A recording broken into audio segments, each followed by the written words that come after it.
Alrighty. Well, we are back for Call of Cthulhu session 15? Session 15. We are in the midst of, in the midst of typing my push-to-talk key into my notes. There we go. That's good. We're in the midst of our investigation. It is the middle of the afternoon now, more or less, getting into late afternoon of Wednesday, October 4th, 1925, I would say. I can't remember what year it was now. 1922, I think. Anyway, doesn't really matter all that much. 1920s. Wednesday, October 4th, the third day of the investigation, third full day. Our friend Baker and Watts are facing off with two thugs who have appeared outside the door. Both brandishing pistols, although I should have clarified, not like straight up pointing them at you yet. They basically just like have their hands on their ears. They're not like directly pointing them in your face at the moment. They seem somewhat shocked that you opened the door at exactly that moment. And then our good friend Wright, the intrepid reporter, is keeping an eye on Flinders, who is up in the main area of the library. Brady and Galloway are talking with Amelia Court, having one final opportunity to wrap up the conversation if there's any final remaining questions that they have. In terms of where we were sitting, what happened last game, Baker and Watts had gone to Cecil Hunter's apartment. They were followed by a car that pursued them, and they managed to lose it. See that there were two men in there who were hard-looking men wearing coats. These are the same men that now appear in front of them in the apartment. They went upstairs when they found Cecil Hunter's apartment. The neighbor claimed to have some kind of useful information, but also claimed that Cecil Hunter owed him $45, which is a lot of money. Neither one had $45 that they wanted to give him, so that has been left on that one. They went into the apartment and they found it in disarray, blood smeared in various places. The mirrors in particular and various glass had been shattered in the apartment. They went into the bedroom and found that there was some kind of easel that was covered. Uncovering it showed a reflective metal surface with a dented center with obvious blood smears from bloody hands right in the center. Darkness descended upon the apartment, plunging it into blackness as a writhing form of various worms and barred teeth smashed against the reflective surface and assaulted the sanity of our two investigators. They had varying degrees of success in fending off this assault upon their senses, and knocked the reflective surface to the floor, ending the ordeal. They covered it up and continued to take a look around the apartment and trying to various ways of uncovering potential information. And did manage to notice that there were some bloody footprints, or bloody footprint on the floor. It looked like a woman's shoe. And otherwise, it found various documents and drawings that looked, basically confirmed that Hunter was part of this ongoing racket to forge historical documents and other valuable materials that they had figured out from obviously what they had found out from Leader's own home. And then finally finishing up this part of their investigation, they opened the door and, as I said, ran into two jack-booted thugs.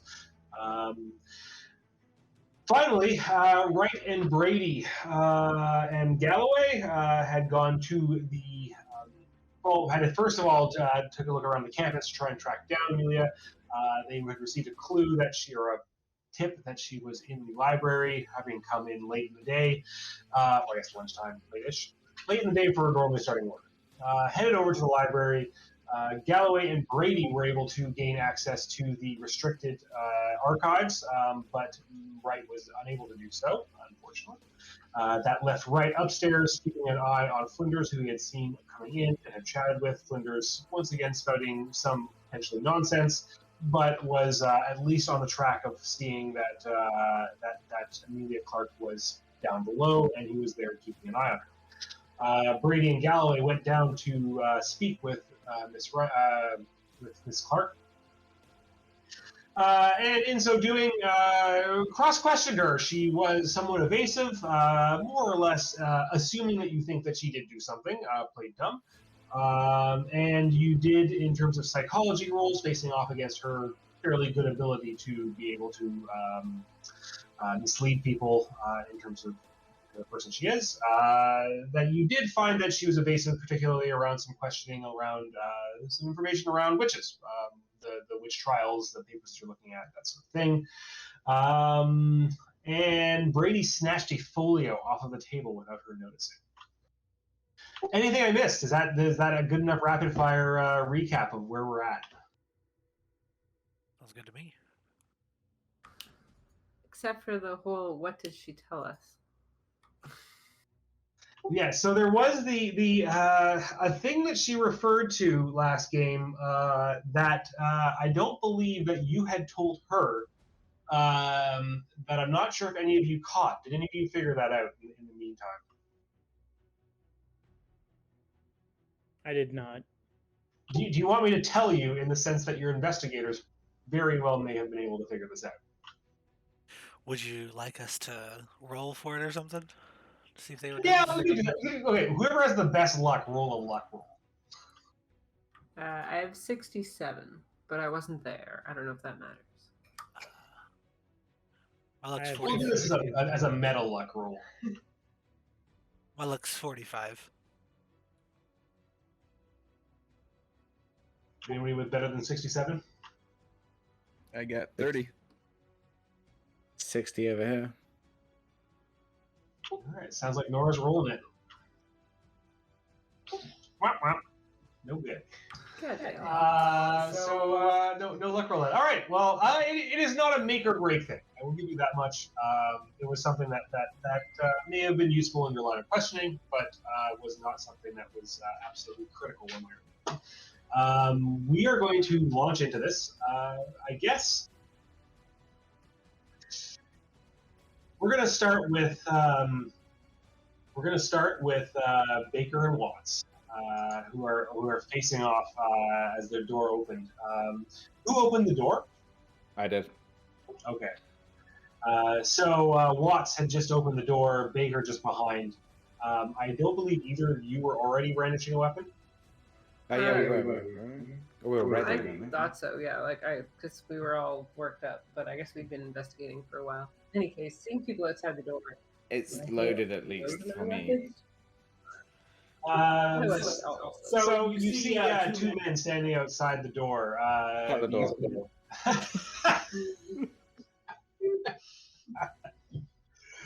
Are you actually shutting the door? Because that is Yeah. hilarious. But you could, yeah, okay. Yeah. Okay, you go to shut the door. I guess we're going to do a contested dexterity to see whether or not he gets his foot in the door before you're able to shut it. Okay. Oh my goodness, what a way to start that.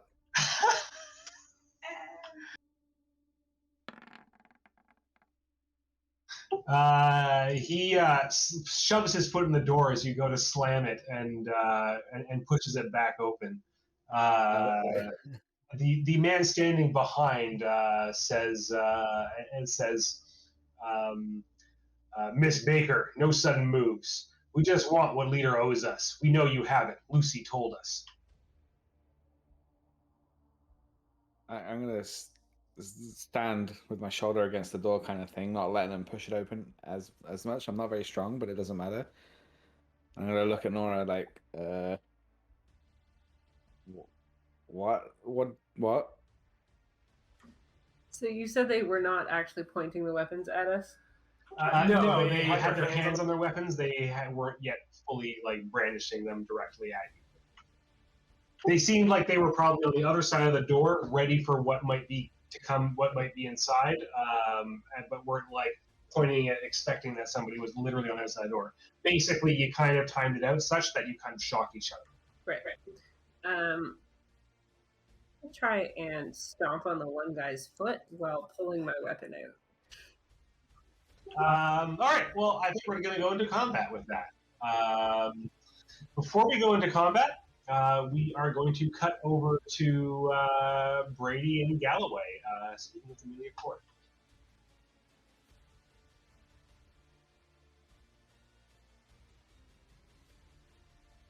Well, I think after having found out, just out of character, having found out um, that she might have been being dishonest and that there's some definitely suspicious actions on her part within the conversation we've had, and the fact that I had been able to sleight of hand something off the desk, I'm probably not going to push too much harder.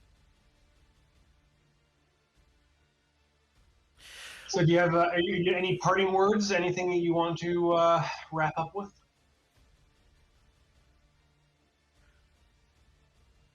I think Luis is pretty much done. So Yeah. If I don't see Benjamin trying to ask any other questions, I'll just say, well, Miss Court, we do thank you for your time um, and your information that you have given us. But we should be out of your hair. Let you get back to your studies. Apologies, Miss Court, if I was a bother, but I do appreciate your time, and hope to see you soon on better terms. She looks at both of you appraisingly and says, it's like, well, I do appreciate you keeping me in the loop about your investigations. It certainly seems that strange events are afoot. Not all is as it seems. I would appreciate if you kept me updated if you find out any additional information. Those papers are, I think, more valuable than anybody could know. Of course. So you're just heading back upstairs? Yeah. Yep. Alrighty. Well, you head back up and successfully exit the lower area of the library. Where are you off? I will definitely be holding whatever I grabbed off of the desk, like inside my coat, maybe like pinched up between my armpit and my torso. As we're like heading up through the archives, I'll just be like, well, I guess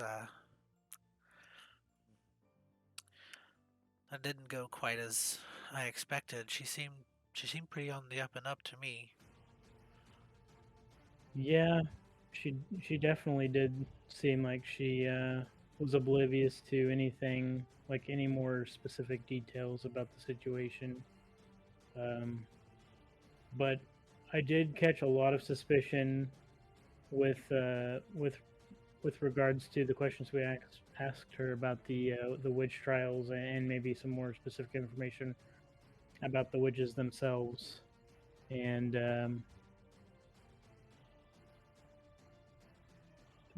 there was one of the last questions that I asked where it definitely seemed like she knew more about than what she let on. And I was able in the meantime to grab this, and I guess if we're in an area where there's nobody, like no personnel around to see, I'm gonna pull it out. All right, yeah, it's pretty quiet. There obviously is not many people who are permitted with to have access to these areas. Okay. Are you opening the folio? Yes. Alrighty.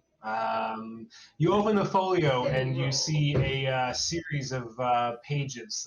The first that you open has a few notes jotted down in bullet point form, and the sketch of what looks like some kind of circle, like rune type thing that is has runes upon it, showing that you would, as being knowledgeable about the occult, recognize as some kind of occult significance. Okay. Yeah, and I'll just kind of come to the side where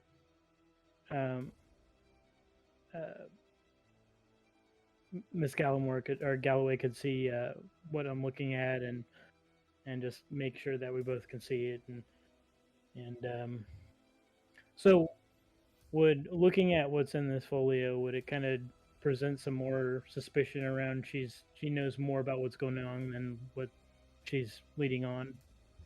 Upon opening it, are you going to flip through the pages? Maybe not entirely, but maybe the first couple.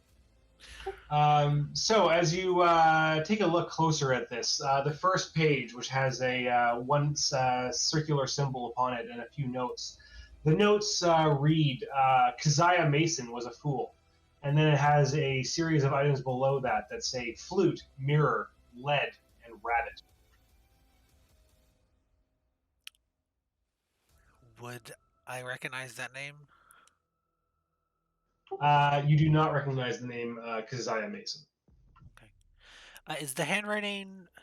We'd probably have to get something to like compare, but does it look like Amelia's writing, like from? Yeah, I would say, like at a glance, you would assume that Amelia wrote this. That this is Okay. that it's in a folio in which she was taking notes and writing some stuff down. Let's see. Well, Mr. Brady, this is quite the grab you made. We should probably get away before we dive any further, just in case she notices it missing. Agreed.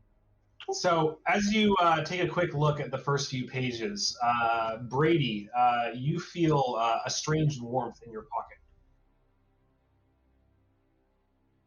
Eat himself. Okay. So, in my pocket. In your pocket. Okay.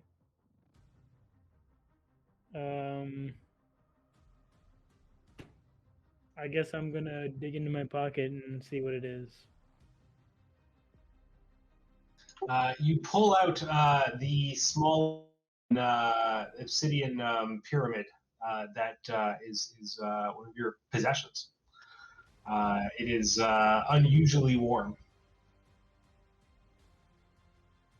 Okay. What were the list of things? What was the list again?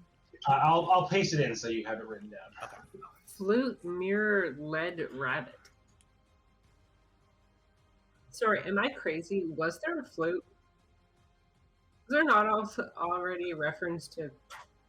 Maybe I'm thinking about There has been no reference to a flute before. Okay.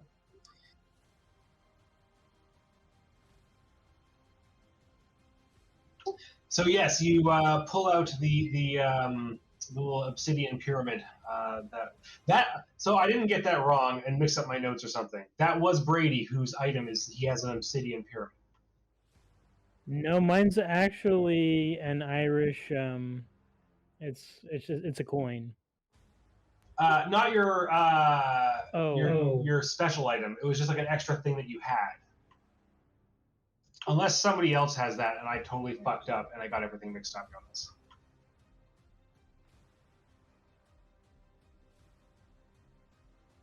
I Oh, don't remember an obsidian pyramid. I don't know where I would have gotten it necessarily.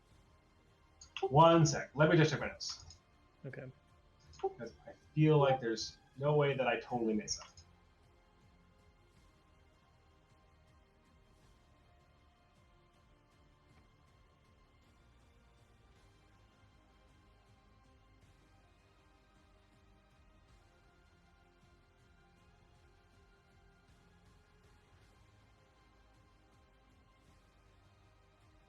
I'm a fucking idiot.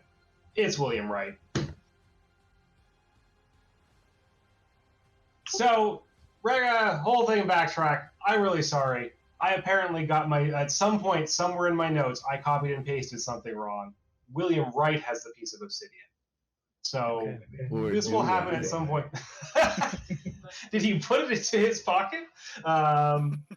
Sorry about that. That is a total aside. This will happen if William Wright looks at the papers and handles them. I'm sorry about that. That's silly. Nope.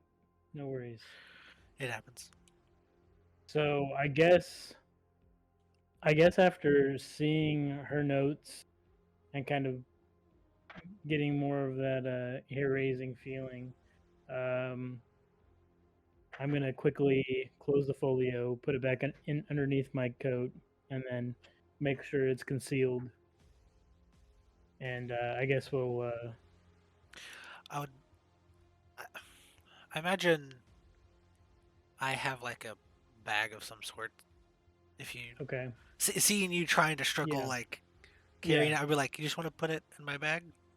Yeah, I Yeah, would you much rather. probably have like exactly like a fairly large like document storing sort of briefcase thing for a professor. Yep. We'll just put it in there, and I'll just add that this would probably be good to have Watts look at and see if he can add any information to it. Yes, of course. Well, let's see if we can't meet back up with everyone and discuss. Agreed. So I guess we'll just go back up to kind of see where Rudd is at. So, heading out of up to the first floor of the library, we are going to cut back over to good old Baker and Watts. Baker and Watts, we are going into turn order. I don't know how on your sheet we set up turn order. It's based on dexterity. If you are shooting, you get plus 50 to your dexterity. Quick question.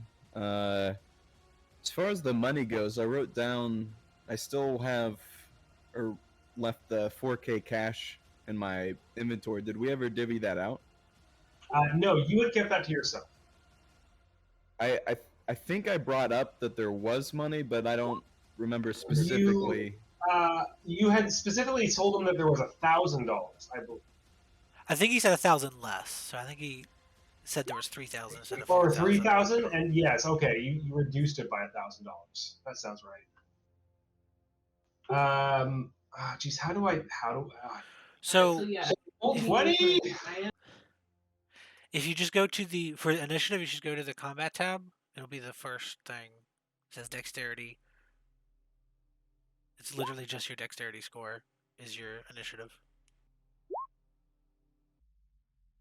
Oh, but now I need to find a freaking how do I make a token? I managed to roll a 94 and a 92 as my first two rolls today. There we go. Okay, selected the token and hit it, and it did his actual turn. Which is both of them, by the way. They share a character sheet. So I am shooting. So do I get a I bonus? didn't press you said? initiative. Oh, oops. Where's initiative? So select your token, and yeah, find on your combat thing there's a thing for initiative. And so yes, you get plus 50 for the turn if you are using your gun to I guess in this case, shoot into the door. I was thinking more like shoot him in the foot. Okay. So Dan, if on your character sheet, if you click on the combat tab, it's the first in that row that says dexterity. The turn tracker. Nice.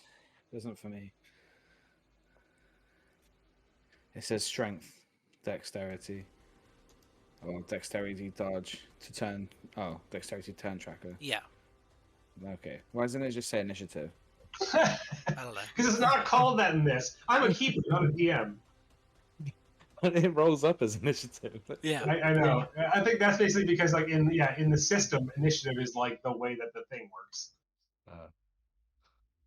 Yeah, turn order is coded with initiative. Okay, so plus 50 if she's firing her gun. Nora Baker goes first. Cool. You can give me. I would say this is going to be a hard roll considering his foot. It's like you're aiming for just his foot. That's fair. I was gonna say, should she not be like point blank near enough? Interestingly, point blank does matter, but it matters in reverse. Point blank means that other people can do like attempt to disarm and stuff against you. With his toe. So you fire your weapon at this foot that is sticking in the door. It slams into the ground. So let's talk a little bit about combat in a general sense before we launch into this very quickly. I just did a refresher right this afternoon through the combat section again.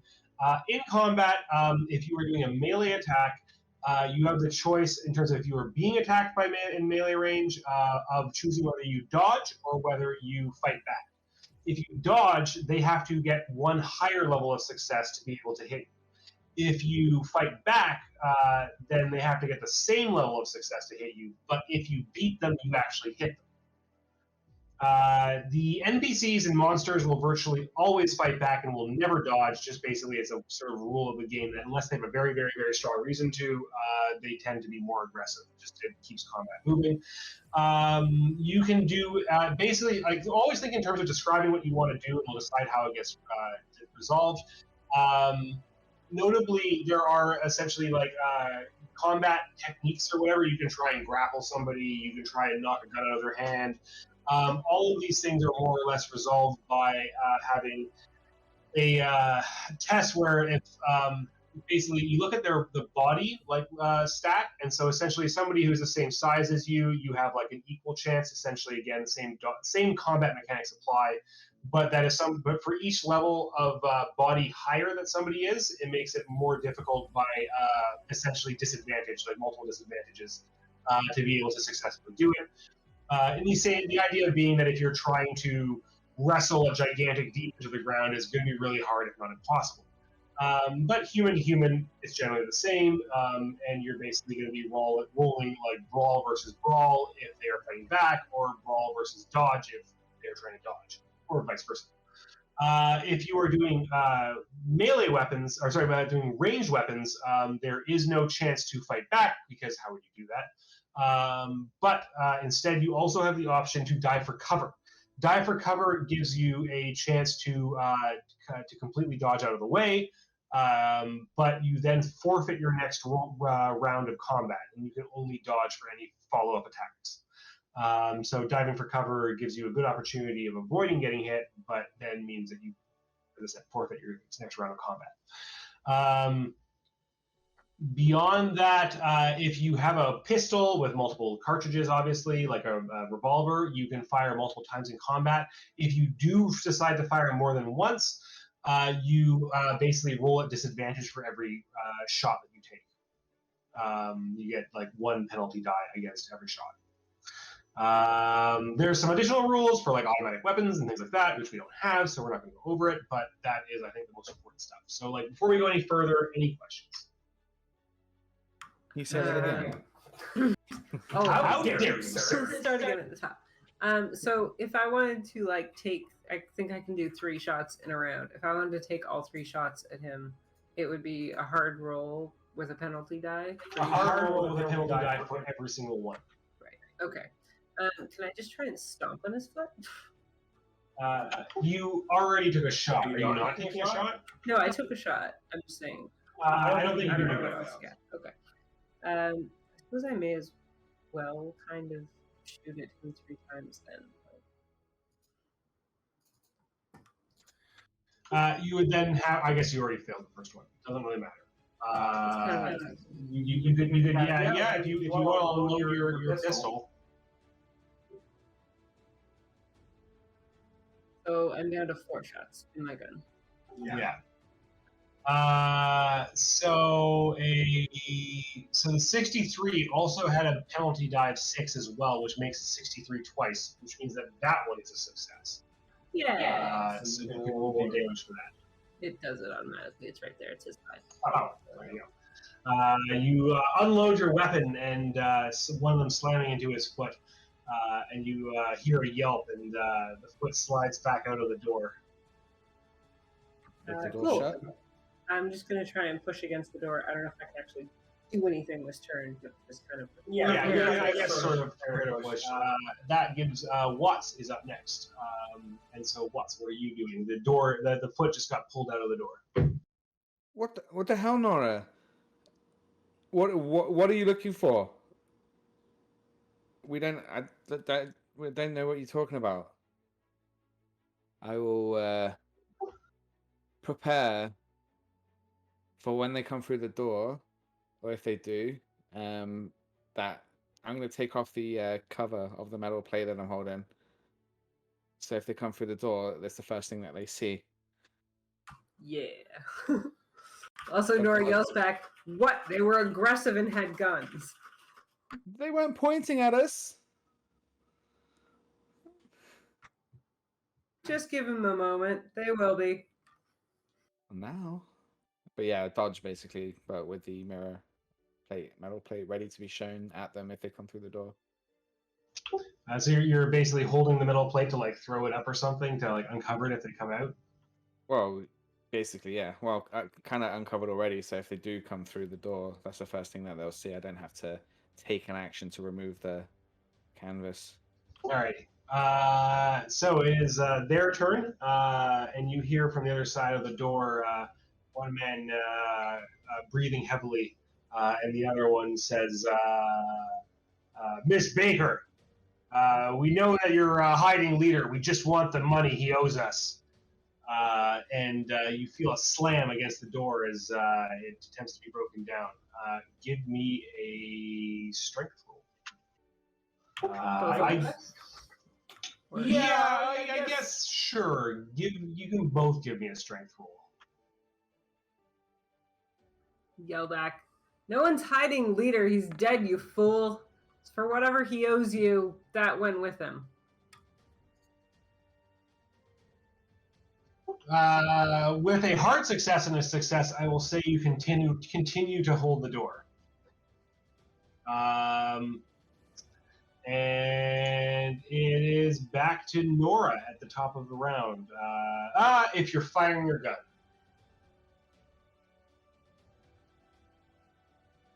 No, I don't really have anything to fire at right now, so I'm going to just kind of keep trying to hold the door. I'm gonna say I have the same gun. Reload. Yeah, I've got 4 shots that more than I can shoot in a round, but fair enough. Watts, you're up. I'll say I've got the same gun. Reload.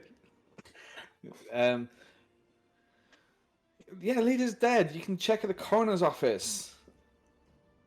That's why we're here, is because we're investigating his death. Was it you guys that killed him? Onto their turn. You hear from the other side saying the same voice. We know you have the money. Give it to us. We want what leader owed us. And another slam against the door. Give me strength rolls. I thought he was generally the seller, not the purchaser. Why does he owe you money? Oh, look at Nora. Ooh, how does that? I'll say that levels out. Like My extreme success counters his failure? yeah, exactly. The door starts to buckle, but is not open. They end the exchange. You hear hear someone say like, "You should know, leaders' debts were accrued fair and square. He has to pay what he chose to spend." Gambling addiction shouldn't outlive the man who suffers from it. What do you want from us? We don't have your money. Why are you involved in this, Nora? How do they know who you are? Apparently, Lucy likes to talk. You hear from the other side, having heard you say this out loud, saying like, "Lucy told us you raided the stash. Just give us the money, and that's all we want." Nora, it's your turn. Before it's, I guess it's basically your combined terms. Nora and Thomas at the bottom and top of the round.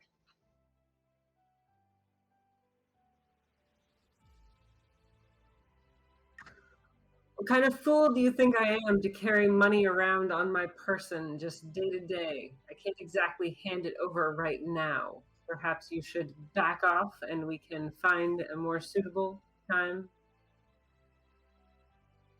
What money are you talking about? You do know about like the obviously sure? the part of the money that was found in the house. I didn't think I was with them when they did that. Were you not the very first time going to the house? This was like I 5 thought we hours were all ago. there. Oh, was I there? Yeah, I think everybody was at the house. Was that the day you Your skipped character some may have research all or been something? there. Yeah. You may not have been here that night. No, Yeah, everyone was here. Yeah, I think so. I think everybody was there for it. Okay, So then I you retract were that. aware that money was found in a secret stash inside the house. It probably would have come up Okay. if The his very character least. was separate. Listen, maybe we can come up with a deal. Like, do you have $45 on you guys right now? Because maybe we can come up with the rest of the money that you're looking for. With that, there is another try on the door. They once again slam against it.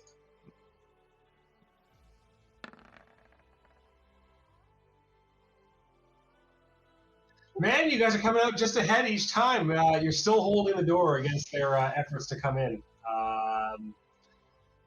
You hear him say, it's like, we can do this all day. Just let us in and tell us you'll get us the money. We know you found it. Where can we find it? Should I show them the mirror? Are you going to open the door? Might do. Let's see what Nora says. Nora's going to take a deep breath, and I suppose if it's our turn, I'm going to use my turn to reload my gun fully, give him a nod, and hold my gun up like at point blank, like head area, just in case the mirror thing doesn't work, and then sort of Good, take a good half idea. step back. So I'm ready to shoot if the mirror doesn't fuck him up. Okay, Watts, what are you doing? Are you like staying by the door holding it? Or are you moving back as well? I will sidestep so to where the door opens up. So basically, when it opens, the first thing they see is going to be the mirror, and I'll say, "Okay, I'm going to open the door. Let's talk about this. We're not here for money. We're investigating a death." And I'll step away from the to the side with the mirror showing on the mirror.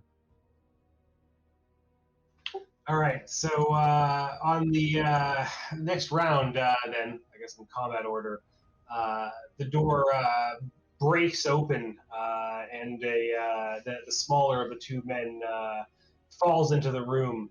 The other man follows behind, wielding his gun, looking into the space. He sees the mirror, and Nora, give me a luck roll.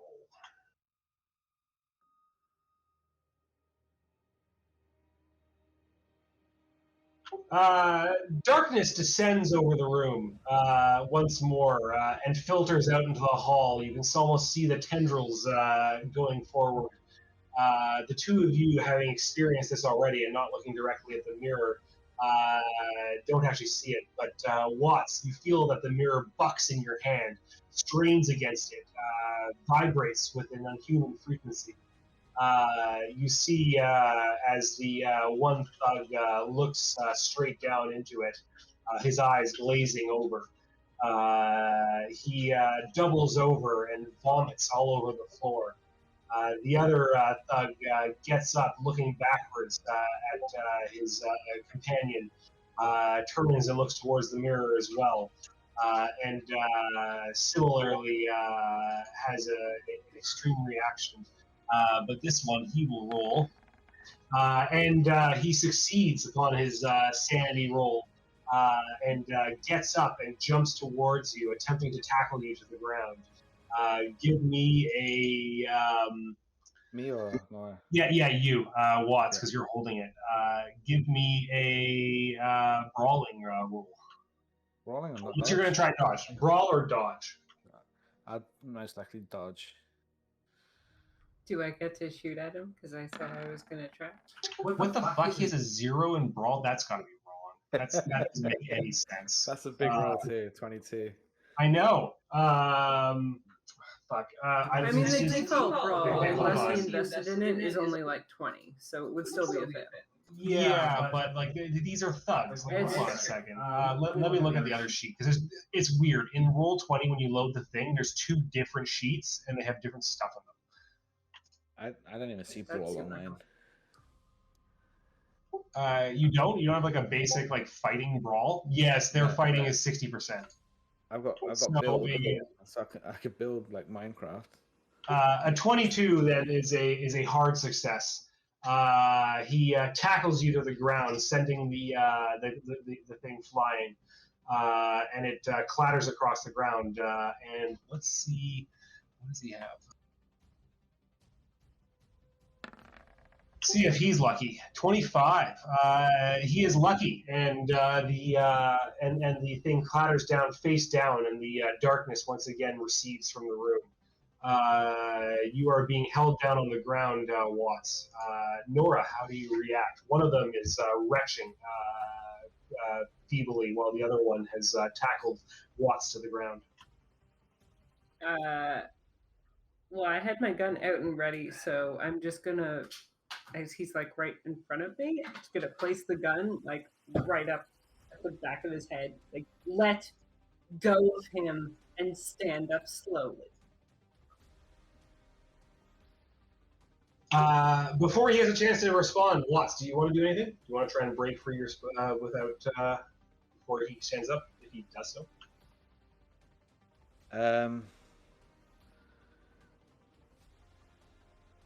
Is there any, like, what room are we in? There's no broken glass on the floor or anything like that. There is, but not like right at the doorway. Nothing I can reach that I could hit him with. There is some random refuse around that you could potentially reach to try and use as a improvised weapon. Like, I'd say, there's like a umbrella by the doorway there, and potentially like a hat stand or something. I will prepare to dodge if Nora trigger happily shoots. So I'm going to try and move my head out the way if that's what I'm preparing for. There are rules for this as to what would happen if she decides to shoot with you being nearby. Basically, if she gets a failure, you get shot. Right. A full-on failure. Okay, so it is Oaks and Shaughnessy's turn. You don't know the names yet. The quiet one looks up towards... Quick one. Is it not Nora's turn if she's ready to shoot? You are correct. Good call. It is Nora's turn if she's ready to shoot. Okay, Nora, you get to go next. I mean, at this point, you're holding out to see how he reacts, though, right? Yeah, I mean, I was gonna say, like, if I was going to do an action now, it would be to like grab him and try and pull him off. Like, I'm holding my gun to see if he's gonna get off. I feel like I'm not trying to splatter his brains all over the wall. I feel like basically that's how this works out. In this case, you were waiting for a response based on the previous turn. That makes sense. He will slowly let go of Watts and get back to his feet and back up towards his partner. Grabbing him around the chest, he'll help him to his feet and look at you. I guess it's Nora's turn in normal order. All right. I will very slightly lower the gun. Now, if we want to talk about this, we can talk. You're just going to barge on in here demanding things from us. Well, we already know how that's going to work out. So, you want to get shot, or do you want to sit down, cool the fuck out, and talk about whatever it is you think you're owed? Drop your weapons. Give me an intimidate, or yeah, that is a thing, right? Intimidate. It's not a thing Nora's good at, but I think it's a thing. Intimidate's there, yeah. Yeah, It's that's definitely what you're doing. I guess whichever one of you is a better intimidate. If one of you has a the exact same as her. So. All right. The man unholsters his gun and holds it out and starts backing out of the room, not saying anything. Watts, do you want to do anything while he's reacting to this? Yeah, I'm gonna say, tell me, what did you see? What did you see? The man shakes his head as he backs up, holding on to his partner. The partner coughs and says, "You haven't heard the last from us. We're here for leaders' money, and we won't, and we can't go back until we get it." How much money was there? He says, 15 large, which is $15,000. Yeah. That's a lot of money. Well, I can tell you one thing: we didn't find that much money in his place. You're saying that out loud? Yeah. He says, "It's like, well, tell us where leader is, and we'll talk to him." Okay. Leader's dead, you fools! How many times do we have to tell you? I saw his body I on can a take you there.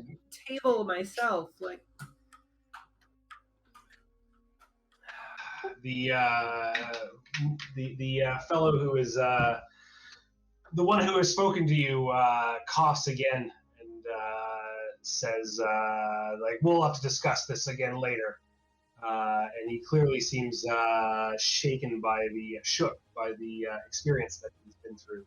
I think he died from seeing what's inside this mirror. So unless you don't want to follow the same fate, maybe you can tell me what you saw.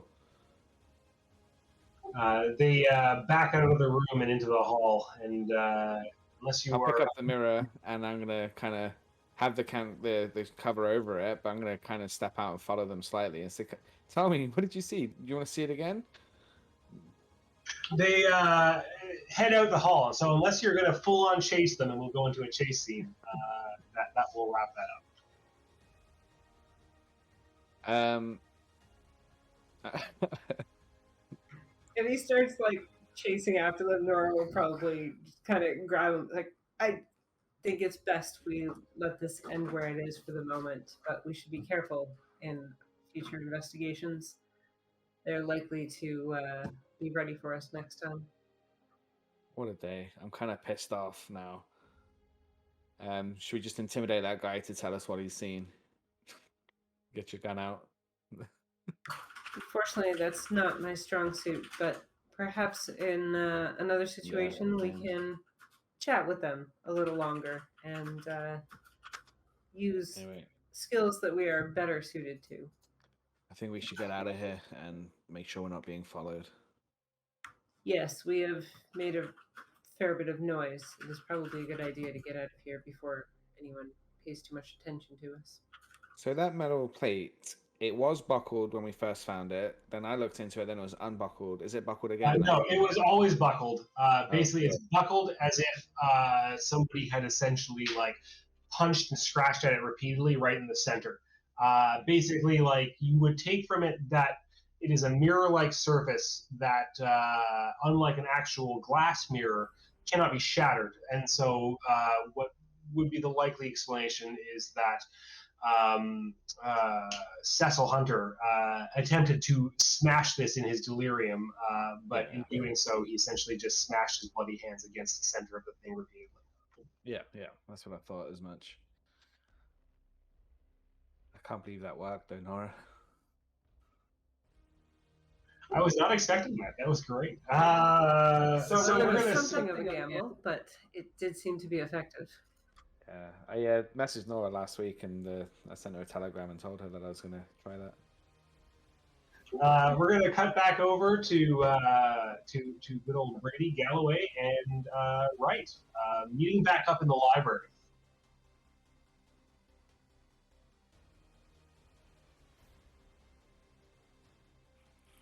So, do we see where Mr. Wright is? Or is Yeah, I mean, Wright, are you particularly hidden, or are you just hanging out on one of the various desks in the library? Just out in that main area, keeping an eye on Flinders. Probably making small talk about witches and mole people. Just listening to him talk about all his suspicions of going through the list, I guess. Keeping him occupied. well, I guess Brady will just walk up along with Miss Galloway if she's following. Well, we ended up finding Miss Court, and I think we got kind of what we needed. But if if you have anything more to do here, I think me and Miss Galloway are pretty good to leave. Okay. Flinders, it's been a pleasure, but duty calls. It I would will help remind us. you were going to potentially ask Flinders to keep an eye on Amelia for you. I was just about to. Oh, there you go. It would help us with our investigation if you did keep an eye on Miss Court. Now, keep in mind, uh, it helps us best if no actions are taken, if you only observe, because we can't find the rest of the coven if something happens to her. We have to catch her in the act. You understand? He nods and says, "Absolutely. Well, I'll keep an eye on her and wait for her to come out. Where can I find you if I know more of her movements?" Leave word with the school. We'll be on the campus frequently. Which of the staff then? So few are trustworthy. I'll just I'll give him my address. Your home address? Yeah, I was thinking about it. I'd be like, Wright kind of looks with surprise hearing the actual address, and then if you find anything, recovers. if I'm not there, you can leave a note. He nods and says, "It's an honor, Professor Galloway. I always enjoyed your classes." Oh no. He writes it down in his little black book. Might have made a mistake, but Walking into the library, I'm going to encourage Miss Galloway to relocate after this situation. I assume I've copied his list of suspicions and returned his original page. Sure, yes, I assume that's my understanding.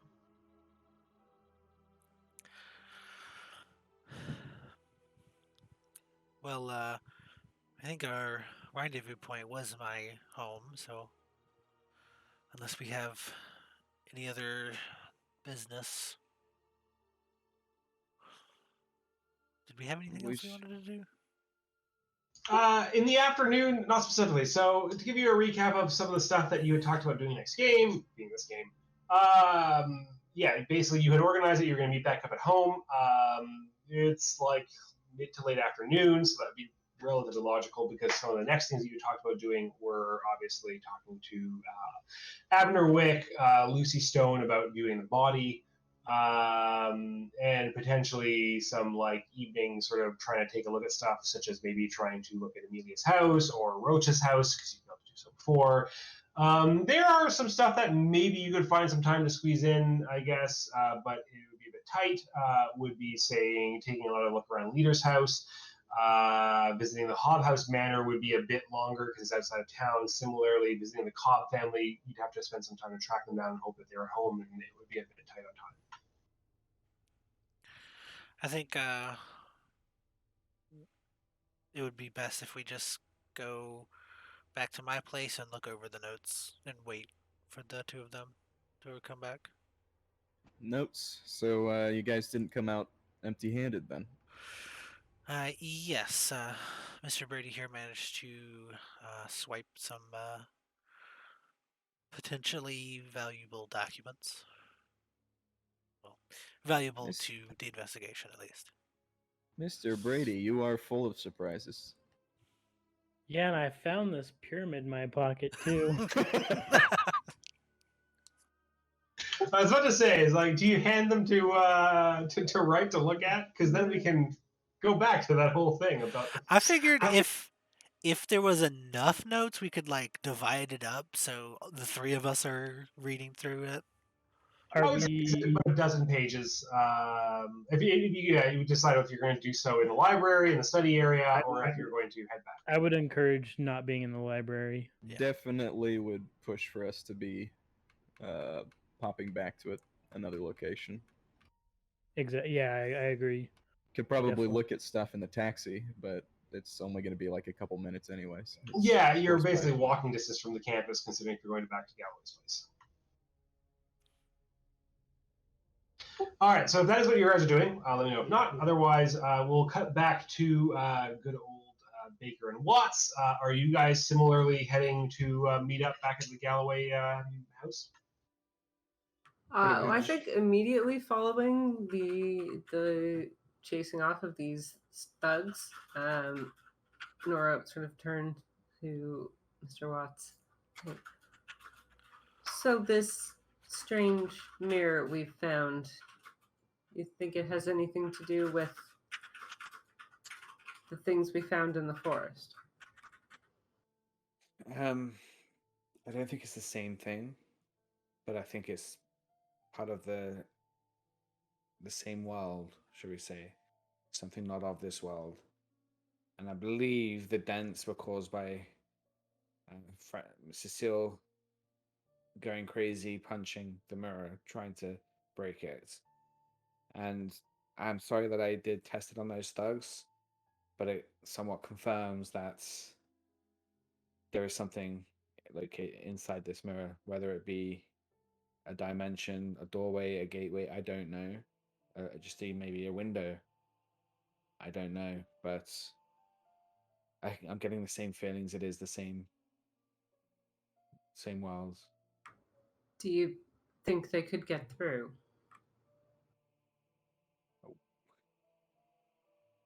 mean, there's already been deaths associated, but there were deaths back in the forest too. We might be early enough to stop this. I don't know. Or it might be too far gone. We best find a way to destroy it quickly. I think Wrap so. it up I mean, tight. We don't want to it's- risk anyone else looking at it. Of course. I mean, like, it's already affecting the weather. It seems to be stronger when the weather is bad, and it seems to have some kind of connection to that. It's freaking me out, and it's takes a lot to freak me out. Makes cats go crazy. Apparently. Yeah, I don't know if one is affecting the weather, affecting the mirror, or the mirror affecting the weather, but either way, it seems to be bordering on the unnatural at this point. I wouldn't be surprised if it's trying to get through, and it's using other mirrors to try and break through, but those mirrors aren't strong enough, and they keep breaking. So it needs something unbreakable to get through. But that's just a theory. Disturbing, if true. We best meet up with the others, see what they've learned. Yes, we should keep a sharp eye in case we're being followed by those idiots. Indeed. Maybe We'll we watch should the news carefully. pay another visit to Lucy and ask her what the F is going on. I am concerned that this conversation she had with them may not have been entirely voluntary. She wanted to see Leader's body. We should touch base with her regardless. Do you think she's still alive? Best place to find out is the bar, I suppose, at this time of day. What was Lucy's relation to Leader again? They were boyfriend and girlfriend. She was obviously particularly in love with him. It seems only fitting that she assumes responsibility for the debt owed. Could hardly imagine she could afford such a thing, but perhaps if we can find some valuable documents at the end of this, we can make some of it go away. Maybe we should report this to the dean as well. I don't think we've spoken to him. We probably should touch base with him, but I'd be careful what exactly we tell him. He seems to have been more deeply involved in this than we know. I wouldn't want him to decide that we have become inconvenient. I'll let you all decide on that one. I'm not the best person when it comes to tactics in that sense. We should definitely meet up with the others, see if they've learned anything of value. There's a lot of unanswered questions. It may be worth tomorrow going and speaking to these cobs that found the documents. Perhaps they can tell us more about what exactly was inside the documents, what it pertained to, reveal some of their secrets. I agree. And on that, I'll keep a look around every minute, every 30 seconds. I'll be looking around to see if we're being followed. Yes, I will keep a watch as well, and I guess I will let Mr. Watts drive the car again as we head back, so I can keep an eye out with my gun handy. All right, give me spot hidden rolls.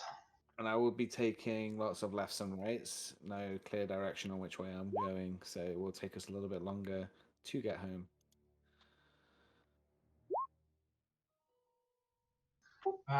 You do not notice any tail following you.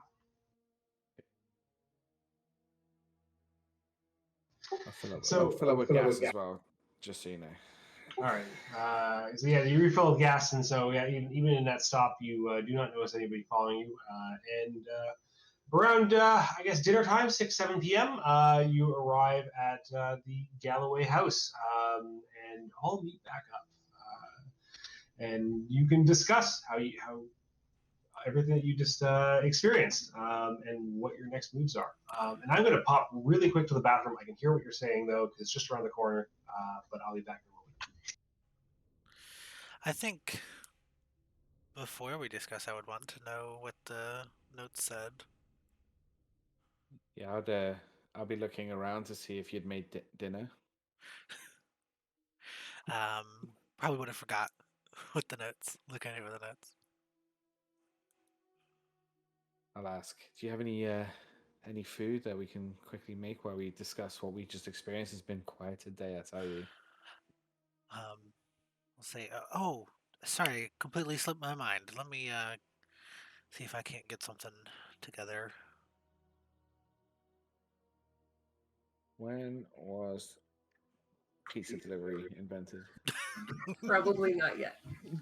Nora will just kind of silently fall into helping you make food without really acknowledging it. Just kind of end up in the kitchen assisting.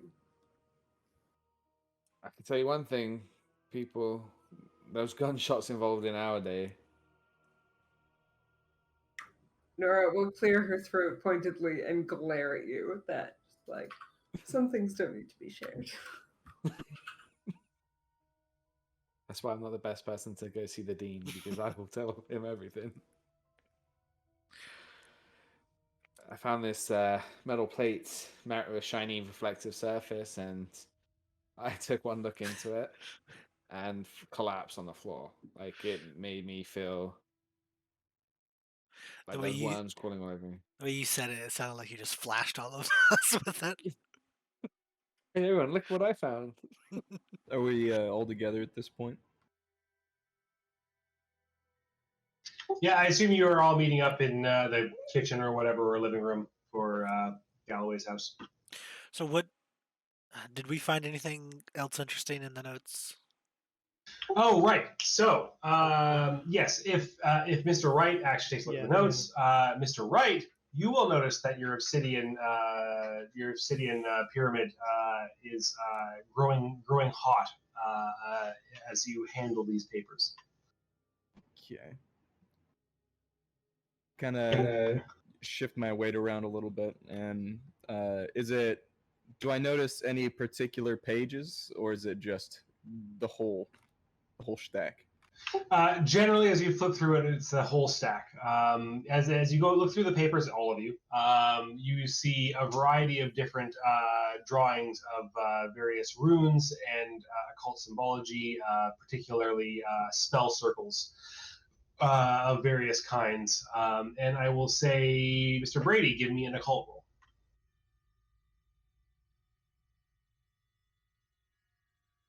Could I see if I could make out anything from my limited studies as well? I invested a little bit into it. Oh, sure. Me as well. I thought you had a higher occult than that, Brady. I don't. That's weird. I Yeah. swore you had a higher cult rating. Might have been in the last campaign. Maybe you got adjusted? I don't know, but with like in terms of the character and stuff. Anyway, either way, we can think about that later. Right, obviously, got a success, hard success. And would recognize that a thematic connection between these in terms of what was that? Lost Dan. Lost Dan. Oh, here you go. He's coming back. Wrong button. So a thematic thing within different kinds of symbology here seems to be consistent with your readings around various rituals and either summoning or binding of various potential like deities or beings or demons, a variety of different kinds of things. I guess as I'm coming to the realization of this, I'm kind of just have the hand in the pocket and kind of moving the pyramid around in my grasp, and almost like using it as a divining rod while I'm going through these pages to find anything of the most important stuff out of it, and I'll look pointedly at them and say, you said these are notes from Miss Court. Yeah, this was when we were talking to her as she was talking to Ms. Galloway. I was able to take this off the desk when she wasn't looking, and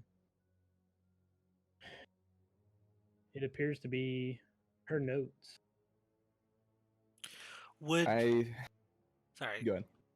Would this look like or similar to the spell that I learned? Yes, there is some similarities in terms of the spell that you learned. If I took time to study this, would it be a spell, or is it just like notes about the spells? From your own looking at this, yeah, you basically, I can't give you a specific answer as to whether or not you would be able to learn a specific spell from this, but I would say your general instinct based on what you know is that this is a series of relatively disconnected notes that is lacking a core thread of knowledge that would bring them together into what the person was specifically looking into. Okay. It is not one thing, it is a bunch of things, and it is parts of each.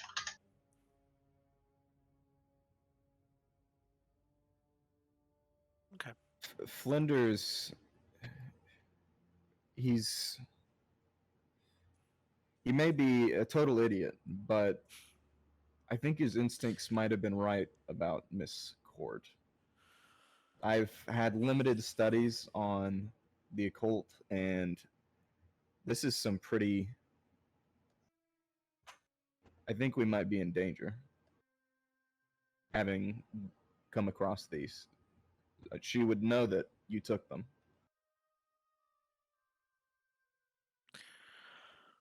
Well, if she didn't see,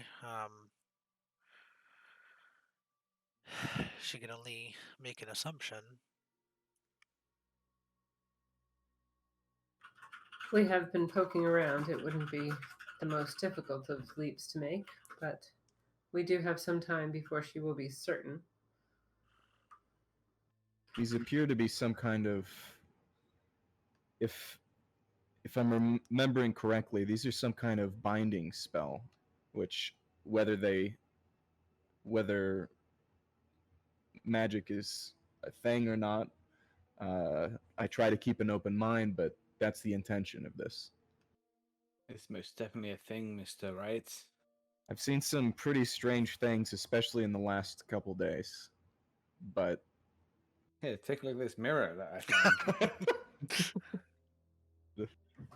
Unfortunately, the world does seem to have its shadowy corners that are not well explained.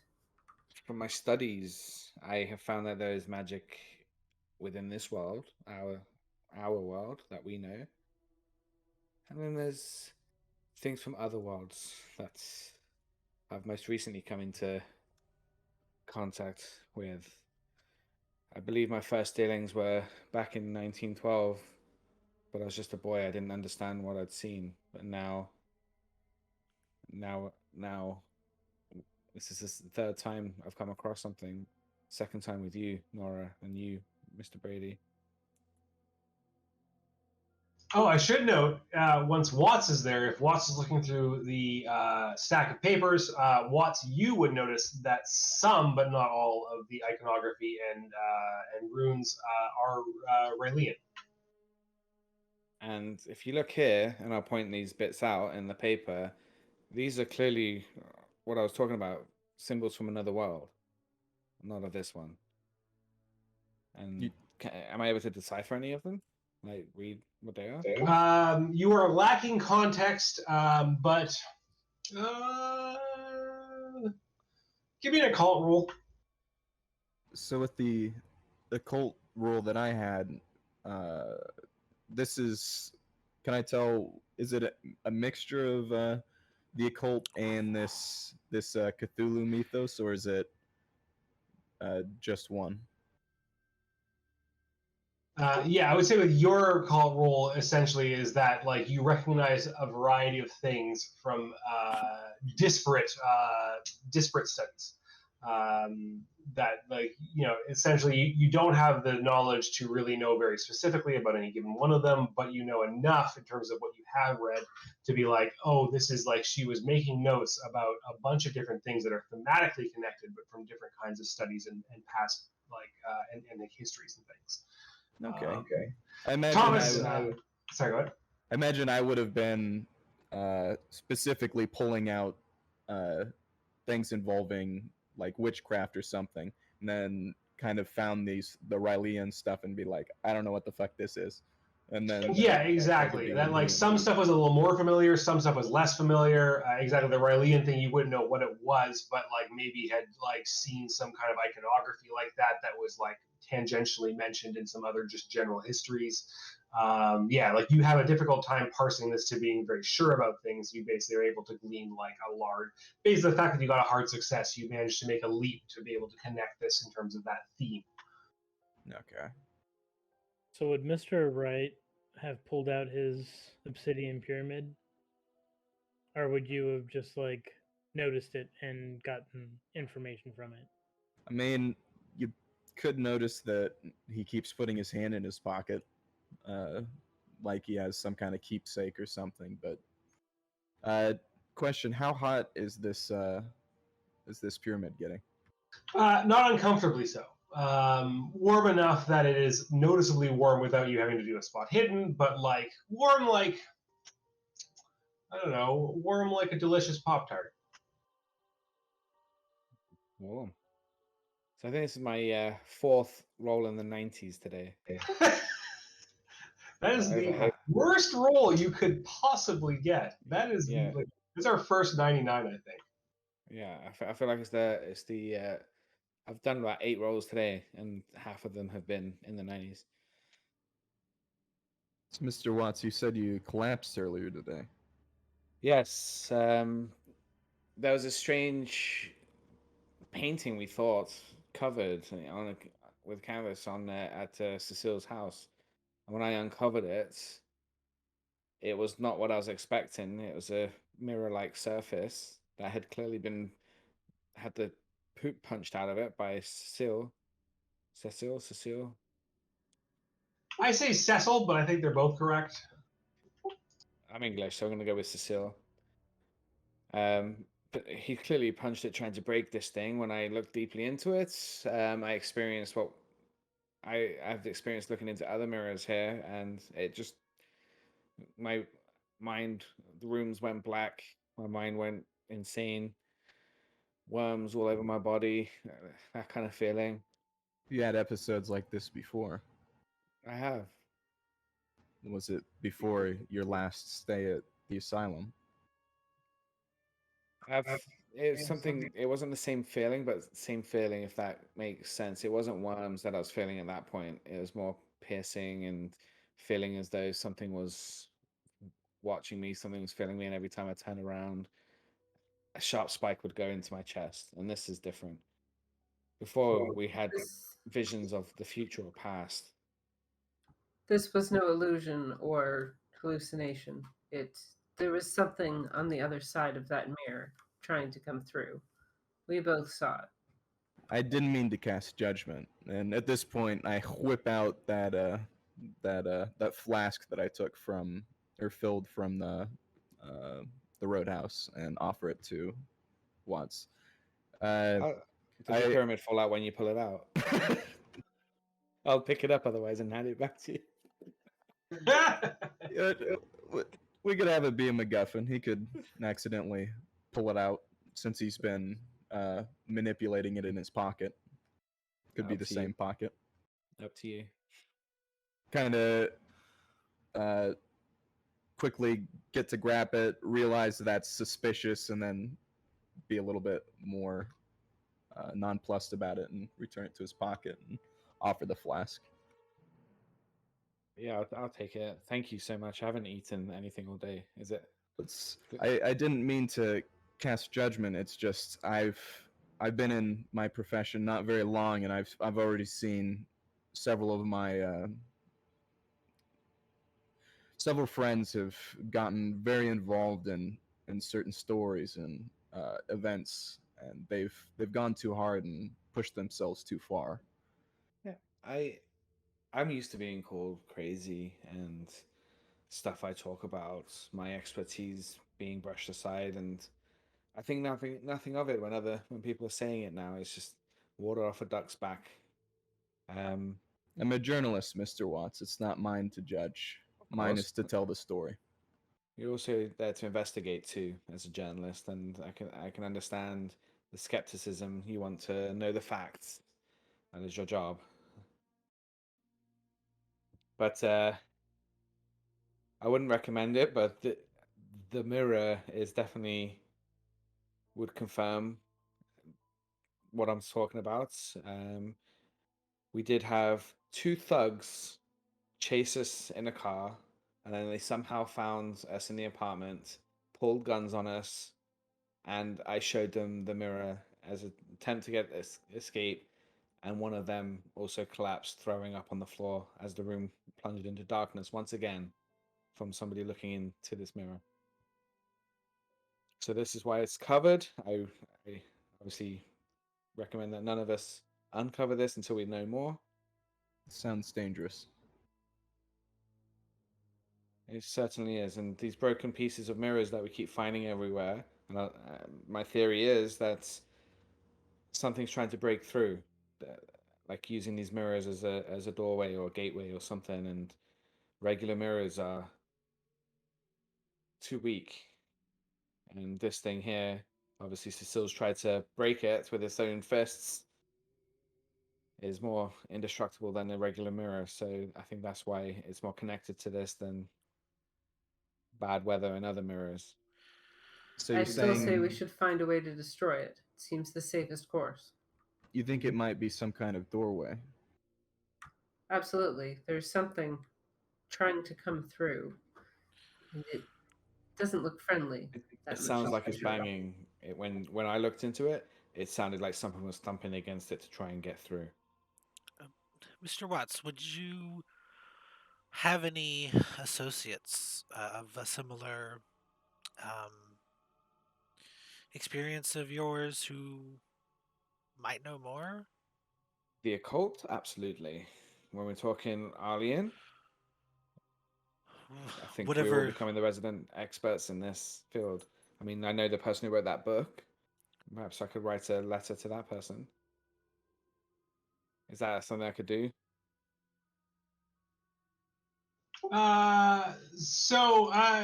Again, yes, yeah. I mean, in terms of like more immediate help, there is also like the option of rolling like a find contacts roll specifically, where you have an Can I do that? opportunity. Yeah, like you can basically roll the requisite skill and see if you are successful. Then, like tomorrow, you could basically find somebody who you can talk to who will be somebody that you know within that field. Yeah, I think somebody in the occult field, or maybe linguistics. But like nobody's been able to decipher the alien tablets yet, so that's probably a long shot. But so more so the occult leading into someone. I want to look for somebody who has more conspiracies with aliens and the occult rather than the occult and witchcraft, if that makes sense. Like more symbology and historical. Sure. Yeah. So what role would I do? Basically, yeah. If it's specifically a cult, I guess. Give me an occult roll again. Bless you. Oh, there's the other side of it. Nice. You remember a contact that you have who is a retired professor from the university, long since retired, now well into his late 80s, who lives on a small estate just north of the city. Yeah, so there is a contact actually that you mention it. Mr. Brady made me think of him as a retired professor that I do know. Um, Perhaps we can get a. Do I have his phone number? He does not have a phone. Perhaps get a telegram out to him tomorrow first thing. Yeah, maybe have someone look into this. Maybe if it affects people, as you say, maybe not directly, but examine it in How any way they could.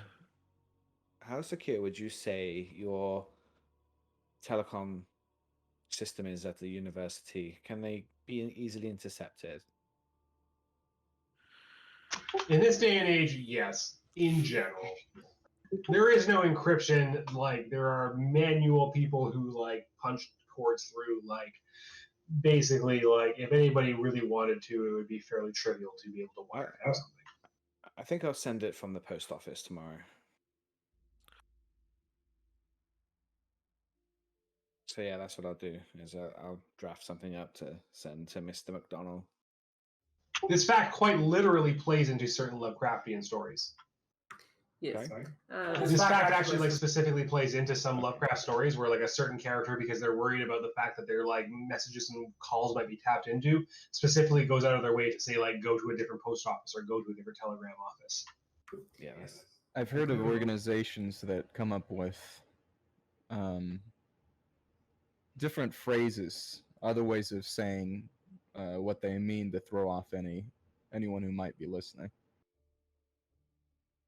that would be a genius idea, but I don't think I've ever said that to Professor McDonald before. So if I did, then he would.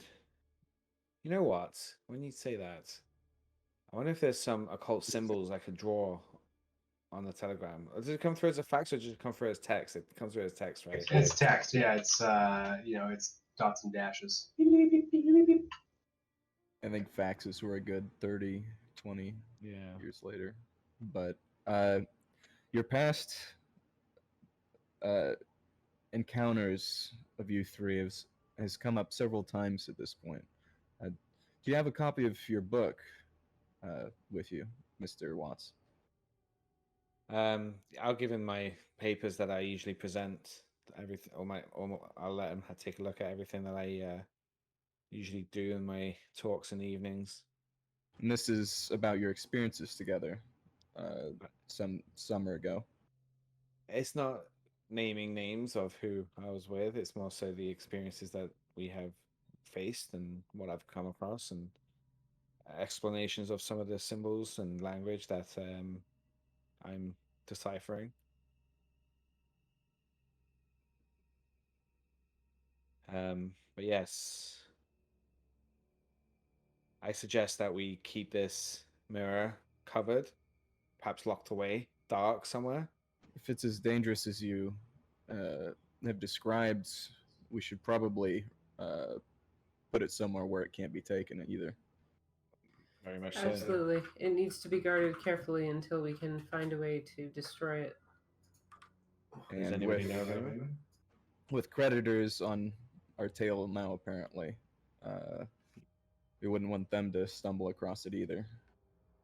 How much money did we find that night? Like they are saying that they are owed 15 big ones, large ones, something like that. They said 15 racks, 15 large. 15 large. They said. That's quite a bit of money. You didn't let on that we'd encountered any money, did you? Lucy had already told them that we had it, unfortunately. Well, one can claim. Yes, Is they the- didn't seem to want to take our word for it. They seemed to believe her rather than us at the moment, but And we did manage to chase them off for the time being. Hobble Would off. I perhaps have like shady contacts I could find out who these guys work for or something? That's another fine contacts roll. What kind of fine? Yeah. So, like, recognizing these guys who wear grey suits, like, is there any links that you know of mafia mob bosses that hire and require that attire as a police? Like in terms of like, it would not be an unusual leap of like logic in terms of that like these guys might be part of organized crime. They do seem like absolutely stereotypical enforcers. Yeah, I figure like knowing that this guy did a lot of his business through Abner Wick, like I have some kind of lead to go on and like the direction, some kind of mob dude who deals in antiquities. I would say really. I don't know if there's a thing in here that really makes sense. So I do have like a law skill from my background. Yeah, I guess so. Yeah, sure. Why not law? All right. So yes, you do. I would say then certainly you have a few connections to the underground.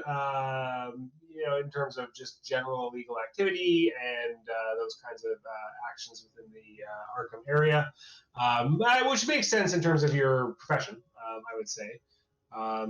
So yeah, I would say tomorrow you can, or maybe tonight even, you could track somebody down. You would also have an idea that probably somebody at Hibbs Roadhouse would be somebody that you could talk to. Some of your connections might show up there. Since that is somewhere you would, or in theory, be going this evening.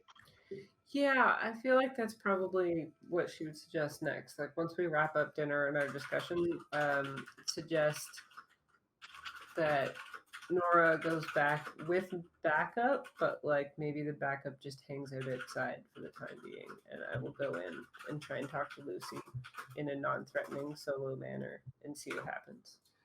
At this time, there is a loud knock on the door of the Galloway house. Nora's hand goes to her gun. I'll be like, I don't think I was expecting anyone. I guess I'll go get the door. Would there be like a peephole? Is that a thing? I would say there's a like window that you can look out. And I'll try to look out and not be noticed, if that's possible. Give me a stealth roll. Nora is going to follow closely, keeping her gun. That's actually the worst that you can roll. I like break the window or something. You just like bonk yourself the window. Like, Run over and just like rip the curtains open. who's out there? We will answer who is out there after a short tea break. Let's take an opportunity to take 5 minutes. It's about the right time. So coming back, we have a knock on the door. Completely unstealthily, Galloway peers out the side window and sees a young man in a outfit for a message delivery boy. All right. I'll just go open the door and be like, yes, can I help you? Miss Galloway? Yes. I have a message for you and several others who are due to be in your company. Would you sign for these? And he hands over a stack of letters and holds out a clipboard with a piece of paper for a signature. Of course, and I'll sign my name. Thank you very much. And he hops down the stairs and heads off back along the street, leaving you with a stack of five little postcards. I'll close the door and just like flip through. And are they all addressed to the five of us? Yeah, well, there's one for each of you. I'll come back and say, well, we have some mail, and I'll just pass it around. So each of you looking at this is a very high quality cardstock adorned with crisp black lettering. Each reads addressed to each of you, dear whatever your name is. You and your compatriots are invited to. Whoops. Does it look Read it. like the same handwriting as Miss Court's documents? No, it is typed. Is fingerprinting a thing yet? Barely, I believe. Okay, so Nora probably would not be at the point that she'd be careful of that. Yeah. Okay. So it says, you and your compatriots are invited to a formal meal hosted by the esteemed antiquarian, Mr. Abner Wick. Your presence is requested tomorrow evening at 7 at Crawford's Restaurant. Huh. When are we planning on speaking with him tonight? Unless we're canceling our offer to allow him to look at the body tomorrow.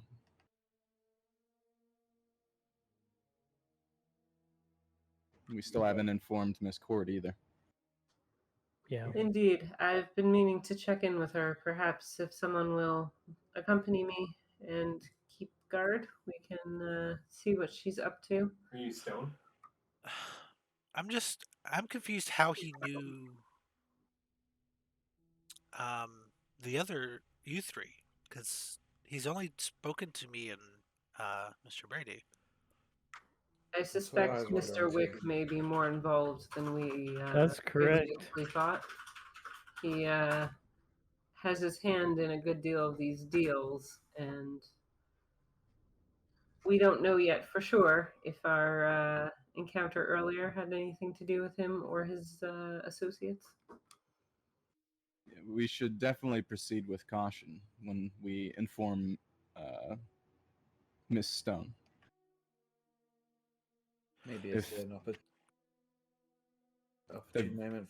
So, If they've already talked or spoken with her, I'm sure they have someone watching her.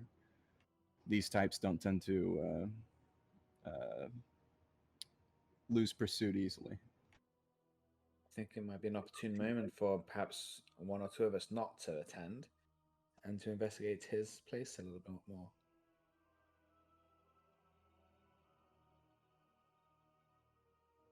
I think possibly the best time would be after hours when his the assistant wouldn't be there. Perhaps if we make an appearance at this event and some of you can engage him in conversation, then I can slip away and investigate while he's distracted. I would say to note Galloway, Wright, and Brady probably as well. In particular, would be quite familiar with the fact that this restaurant is the fanciest restaurant in town. Probably Baker to a lesser extent, and Watts probably not so much. You would be expected to be in full black tie or evening gown based on your gender. How close is that to his shop? Relatively close. I mean, his shop is off a side street in the main part of town, and the restaurant is similarly in the downtown area, just off the park. Okay, so it's possible that we could show up as a group and then one could sneak off. Yes, absolutely. I don't have a black tie outfit, to be honest. That is something why I mentioned it. You do need to figure out how to meet the dress code of the establishment if you really are going to attend. Mr. Wright's taken aback. Well, Thomas, it seems you and I need to go shopping. Well, Don't I tend to can enjoy. recommend a tailor or two, I'm sure, if you are committed to this, but I'm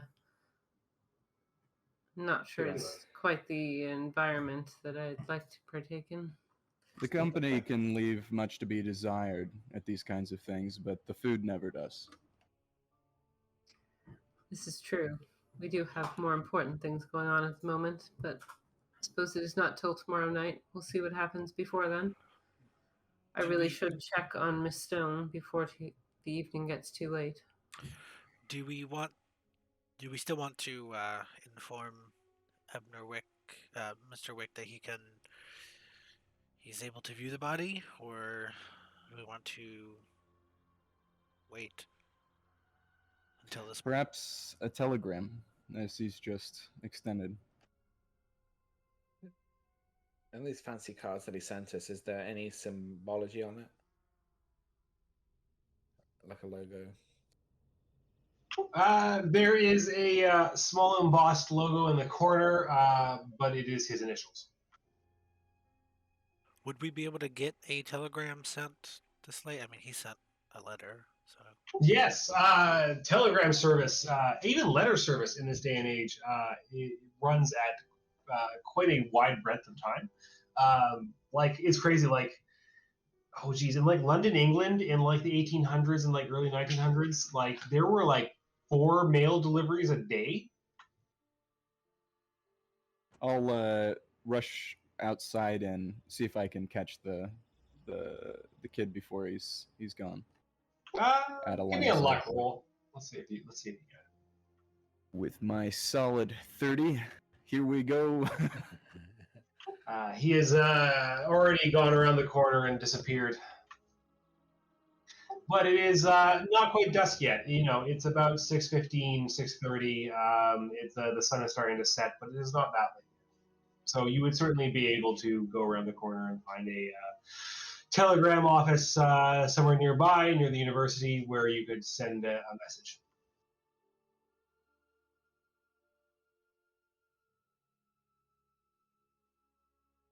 I'll pop back in. If we plan on scoping out his place while we're at the dinner, then we wouldn't need to meet him in person tonight, or when he comes to look at the body. Well, I think we didn't want him alone with the body, is the thing. Yeah, we need to be present. So If he's going to give us this opportunity by being conveniently away for dinner, we can participate in his little autopsy, see what he may come up with, make sure it's not completely absurd. Yes, so what was his name? The head of the medical team, whoever was overseeing the body, what was his name? Oh, Dr. Where is he? Wheatcroft. John Wheatcroft. So Dr. Wheatcroft mentioned that he would prefer it early morning. So maybe we put in a letter to meet us at the medical building. What time would like the doors open? I mean, it's like a relatively loosely defined, but I would say like 8 a.m. would be a safe bet. Okay. So just meet us there at 8 and he can see the body? Sounds reasonable. If there's nothing else to discuss, I could use at least one backup and go check on Stone before become too concerned about her. I'm not sure how friendly our new acquaintances were when they questioned her. we should certainly travel in pairs now that we're being stalked. I don't know how well I would be in that kind of situation. My father did train me a little bit with firearms, but nothing concealable.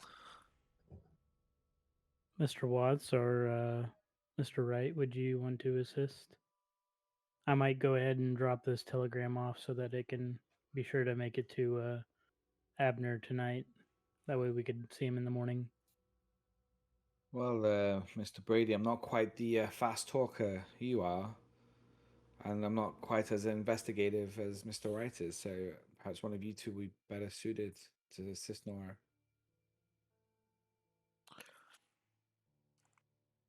If My we're fast talk's actually okay.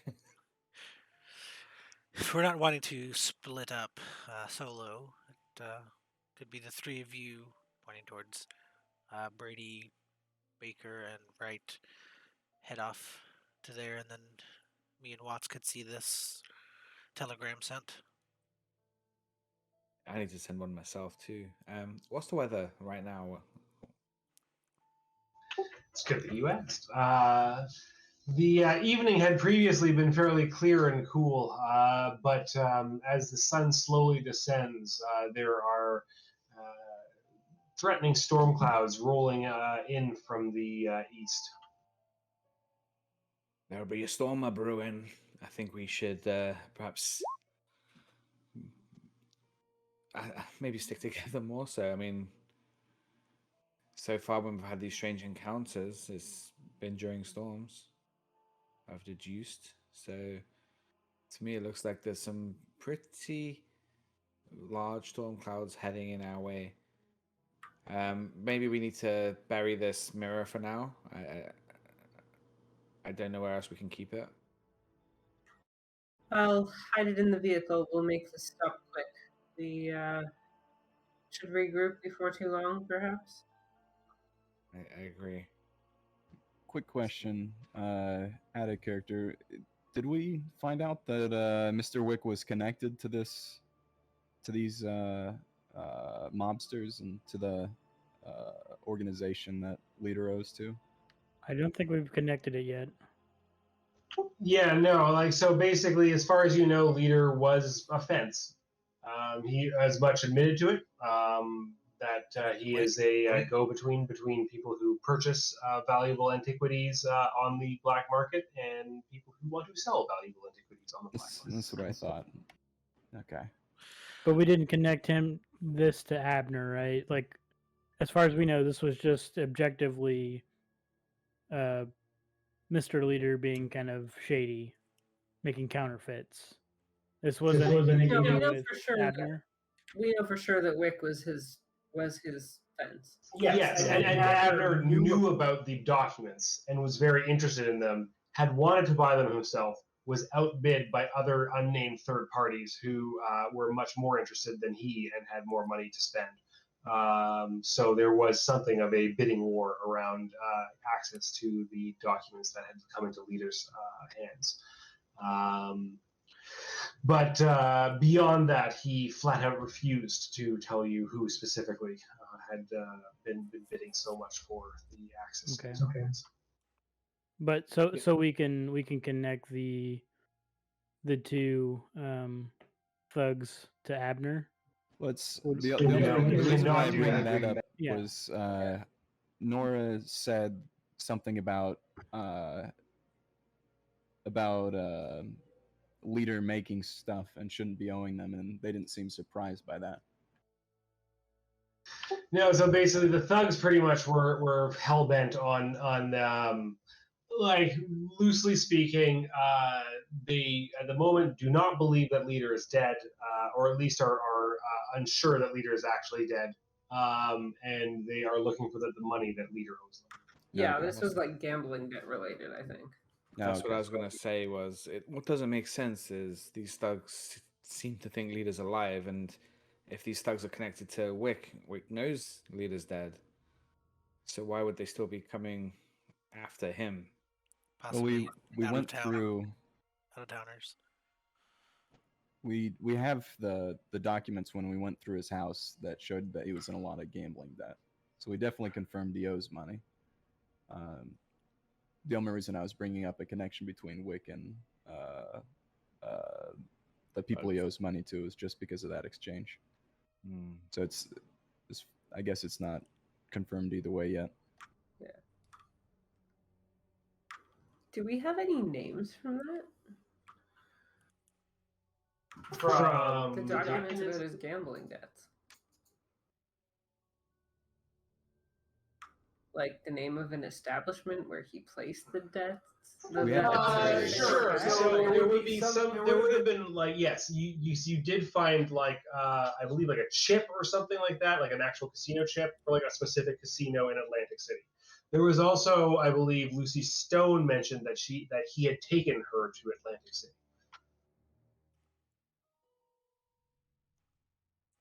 Several times in the last like 6 months. Okay. Ostensibly, at least as far as being gambling trips. Just a quick aside, did you ever figure out a name for the witch that Miss Court alluded to? Like a specific witch in the papers or You obviously did have at least the one name that just showed up now, the Keziah Mason, was in the notes that you just found. Okay. Keziah Mason ring a bell to me in the occult. Not yet. Okay. This is clearly something that you can investigate, but offhand, you're not just like, oh yeah, I know Keziah Mason. What a bro. I know of. I mean, like, is that the witch? His names? Is that a witch name or something? The mirror as well. You said it's metal, right? There's no lead around it or anything like that. Not that you know. I mean, I guess you could give me a very, very, very unlikely science roll. I would say no. It is a mirror. Yeah. I think what Chris was asking is, we asked Miss Court about the witch in the paper, and she gave us a name that you didn't have at the time. Oh, she did. It was a particularly like bad person and may have deserved what she got or something. Yeah. But she didn't think in her eyes that she deserved it. I think I remember that. Maybe I'm getting one of those two things wrong, but I thought that her opinion on it was that she may not have deserved everything she got. I don't know.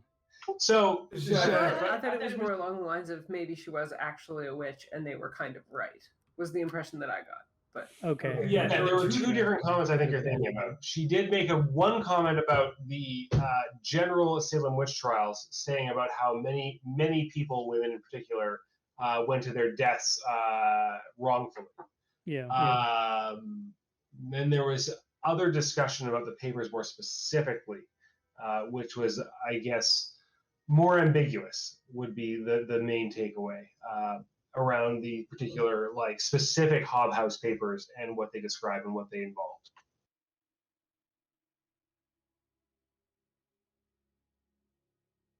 Well, back in character, I'll make a comment to Galloway. This Flinders character, speaking of persistence and instability, I don't know that it was a mistake necessarily to keep him in contact, but I would be careful now that he knows where you live. He made a list, and I pull out the list the copy of his list I made of individuals he thinks are involved in witchcraft, and it's, well, Do I happen to be on that list? extensive. I scanned through it real quick. Is she on the list? Yes, Galloway is on the list, but with a question mark. Yeah, I run my finger down until I catch the name, and I show it. Laugh and say, at least from my experience, Flinders is mostly harmless. But yes, I'll be sure to be careful. Also, if Miss Court comes looking for the documents, if we need a patsy, kind of grimaces. Flinders would be the most obvious, if in the name of this investigation, we can't afford to be um, tied down. That is an option we can take. I would. I'd hate if it would come to that, but yes, that is an option.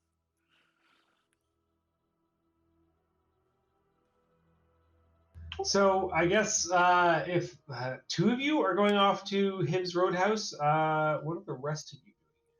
2 of you or 3 of you? I thought 2 were going to deliver the letter, and the rest of us were headed back to the roadhouse. Okay. Strength in numbers and all that. Yeah, me and Watts were gonna go to the telegram office.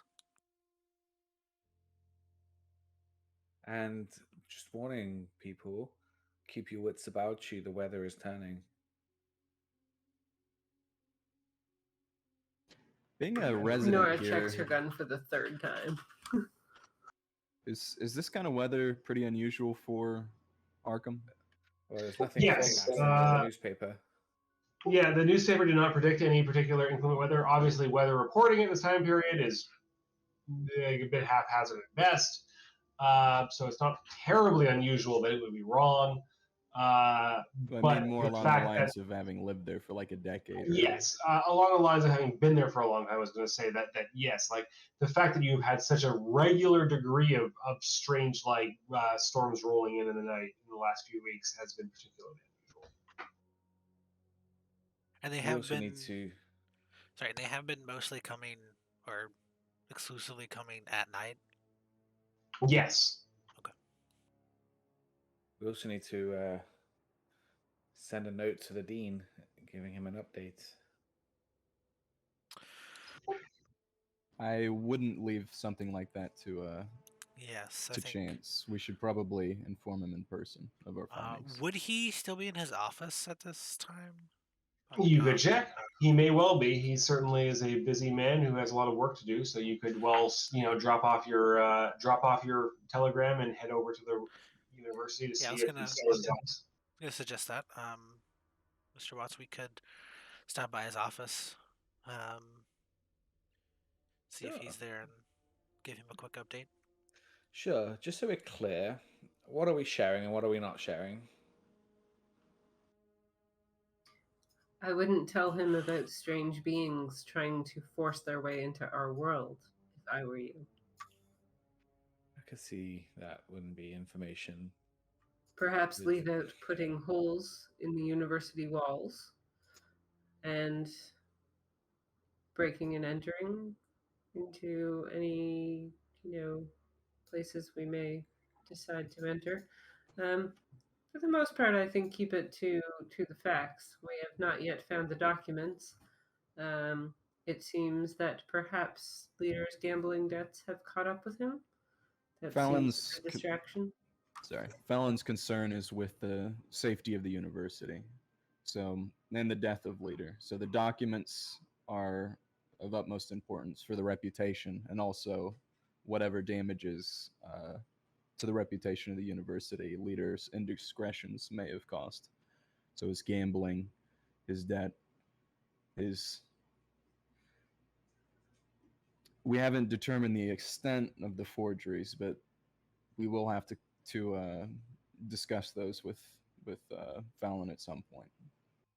Well, I usually get a little excited when I'm talking about things, so perhaps I'll leave it to you, Professor Galloway, to update the dean. I'll be by your side there, but I'll let you talk. Do any of you suspect the dean was a part of the Roach forgery? believed that, but so far we haven't had any direct we knew evidence. that the dean was involved. No, it was just Roach and Flinders said as much. And Flinders. Well, Flinders believed that he was involved in witchcraft. Yeah. Leader, Court, and Fallon. And Roach believed that those 3 were involved in forgeries, which at least 2 of them were. or Well, perhaps not we should not court, investigate but the dean further before we report anything to him. How long have we been on this case now? 3 days. And we haven't we updated him once. we need to tell him something. Yeah. But the details we can be diplomatic with. Can I make like I don't know, some kind of role to have a general judge of character of the dean? I would say experience. you don't need to do a roll for that. I would say that as like somebody who's worked in the university for quite a while, that the dean is a relatively well-respected academician who is very devoted to his work, and likely his primary motivation is ultimately the continued prosperity of Miskatonic University and its standing within the Ivy League of schools.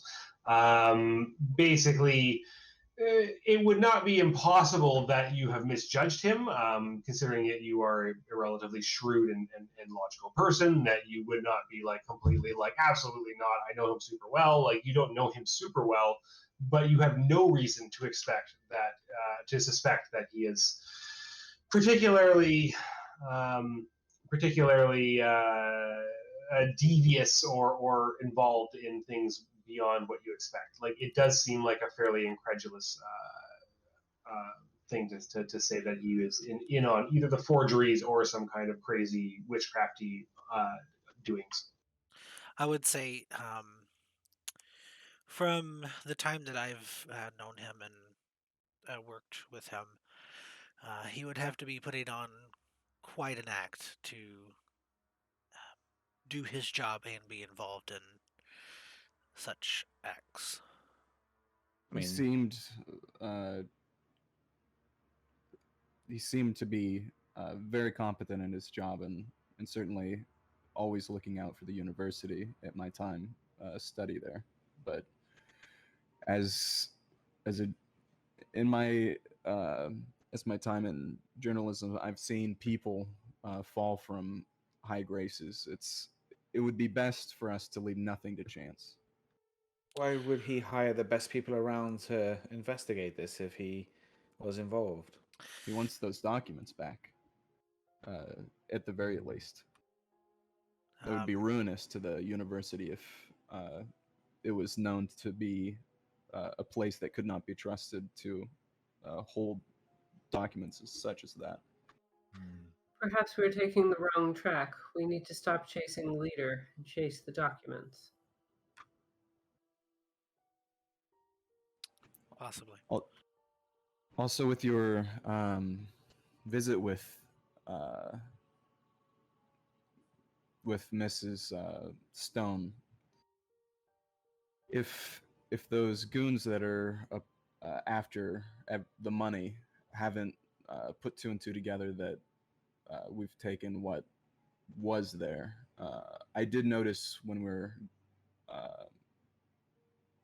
casing his house that the back door had a replaced lock. Perhaps Miss Stone would remember a break-in, and perhaps that money was already taken. Perhaps. Interesting. Bears asking. Curious just came to my mind. When we were in Cecile's place, did we notice a flute anywhere? Being a student's apartment, was any instruments? You did not. Okay. All right, so you guys off to your various designations, various destinations. Yes. All right, we will say first off is the telegram.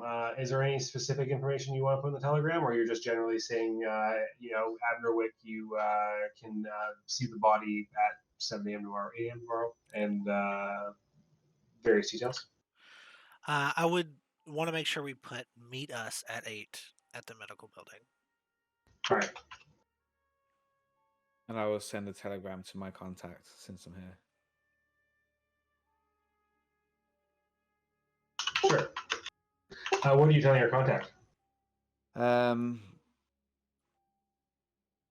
Investigating Alien and the occult, strong links found, and then potential. How much do I want to say? We need to get to meet me at the university. Blah blah blah. ASAP.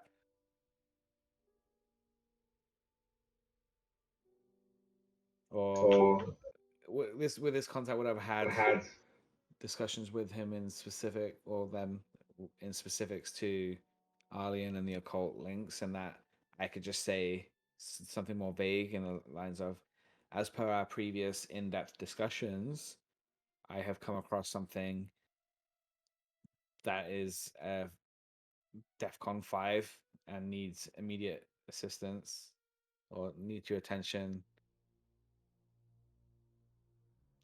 Yeah, basically the way it works pretty much is that like it's a throw me a bone roll.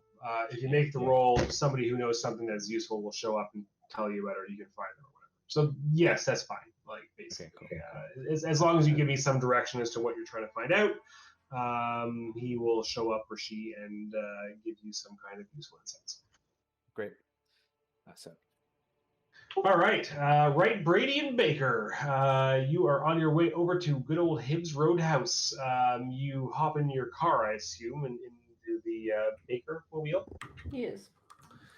And make your way across town. If you wish to do spot hiddens for whether you're being followed, by all means do so. Mr. Ed's following along, right? Too. You do not spot any tails upon you as you make your way across town to his roadhouse. You pull up and make your way into the diner and give the secret phrase to the doorman out the front, and you are ushered into the room, which is not as busy as you'd expected, but still a fair number of people here.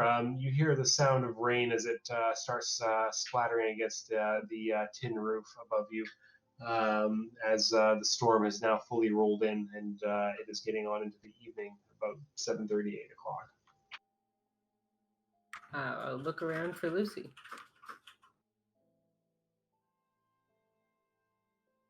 Entering and finding your way to a table, you see her across the restaurant.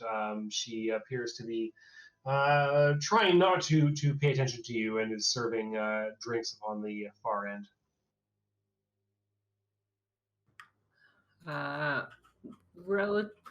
Relatively loudly, but not trying to be sort of obviously loud. Sort of stomp into the space and find a table and sit down near where she is serving.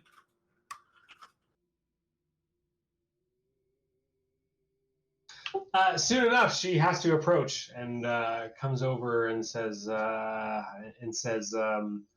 Miss Baker, I didn't expect to see you again so soon. What can I get you? I'm surprised. We were looking into your final farewell, Mr. Leader.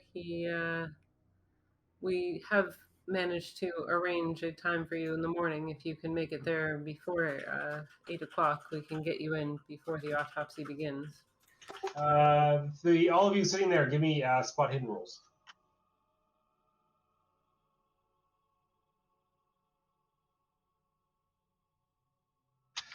Nora, you notice that she is wearing a large amount of concealer. What looks like she has a puffy eye and potentially other bruises. We'll take a round of whiskey for the table, but have you been having any troubles today? You seem a little less happy than you were last we spoke. Oh, I'm fine. Just tell me what you want to order, and I'll be glad to see Leiter's body in the morning. That's very fortunate. Thank you. Yes, see, we've already met your friends, so I'm a little skeptical when you tell me that you're fine, but if you don't want to talk about it, I won't force you. Give me I don't know, fast talk or charm or something, however you think you're approaching this. Wow. You could obviously choose to try and push the roll if you want to keep trying to convince her. Yeah, you know what? I'm gonna like grab her wrist and sort of try and make eye contact with her. Say, I know you're in a bad situation, but we're the best chance you have. We're the only ones on your side here. Give me another fast talk roll.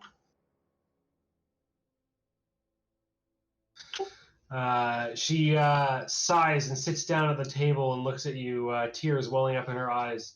And she says, I swear I never wanted to sell you out, but those goons, they showed up at my apartment just after I got home. They want the money that leader owed them. Surely you have it. You obviously found the stash before I did. There was some money, I believe, but nowhere near the funds they're talking about. Though, if Leader was in as deep as it sounds, it's unlikely anyone has the money. He's probably been taking out debts against debts for some time. She says, the fool. He always loved to try and live the big life, but he never really had the money for it, being a professor. I mean, it doesn't pay terribly, but it doesn't pay well enough the way that he was gambling. Some people are never satisfied, but surely you understand this situation has grown worse, and we need to end things as quickly as we can. If there's anything else you can tell us about where he may have stashed such valuable items, now's the time. If you didn't find the money in in his hiding spot in the cellar, then I don't know what to tell you. That was where, as far as I knew, he kept everything of value. And the documents, you don't know anything about where they may have gone? Any other associates? No, I swear. There's just that artist that he was working with, but who knows where he is now? She seemed to be telling the truth. I believe you didn't through this. Yeah. Give me a old insight or whatever roll. Psychology. With a psychology roll, yes, she seems to be being straightforward with you. All right, we've been down this road. I'm sure you're telling us what you can. Do you know who these men work for, at least? Any idea of where they came from specifically? They're from Atlantic City. They're from the casino bosses down there. Leader borrowed and borrowed. He didn't know when to stop. He thought he would win big. It did work out for him on some of the earlier trips, but that last one, well, he didn't give me the details, but I'm pretty sure it was ruinous. 15,000 worth, apparently, but that may be an accumulation. In any case, I would lay low if I were you. If you have family out of town, now may be the time to go visit. Well, I've got no family that I could turn to, but I do want to get out of here. I just need some money. Could you possibly help me out? I just need to be able to. I just need enough to find out to set me up in a new town north of here. I'm not exactly flush with funds myself, but I may be able to get a bit together for you. Be careful tonight. Get home as quickly as you can and try not to be alone. I'll speak to you tomorrow. Get to the morgue before 8 and we'll get you in to see his body. I would appreciate that. And if there's anything you could do, then I'll make my way out of town first thing after that.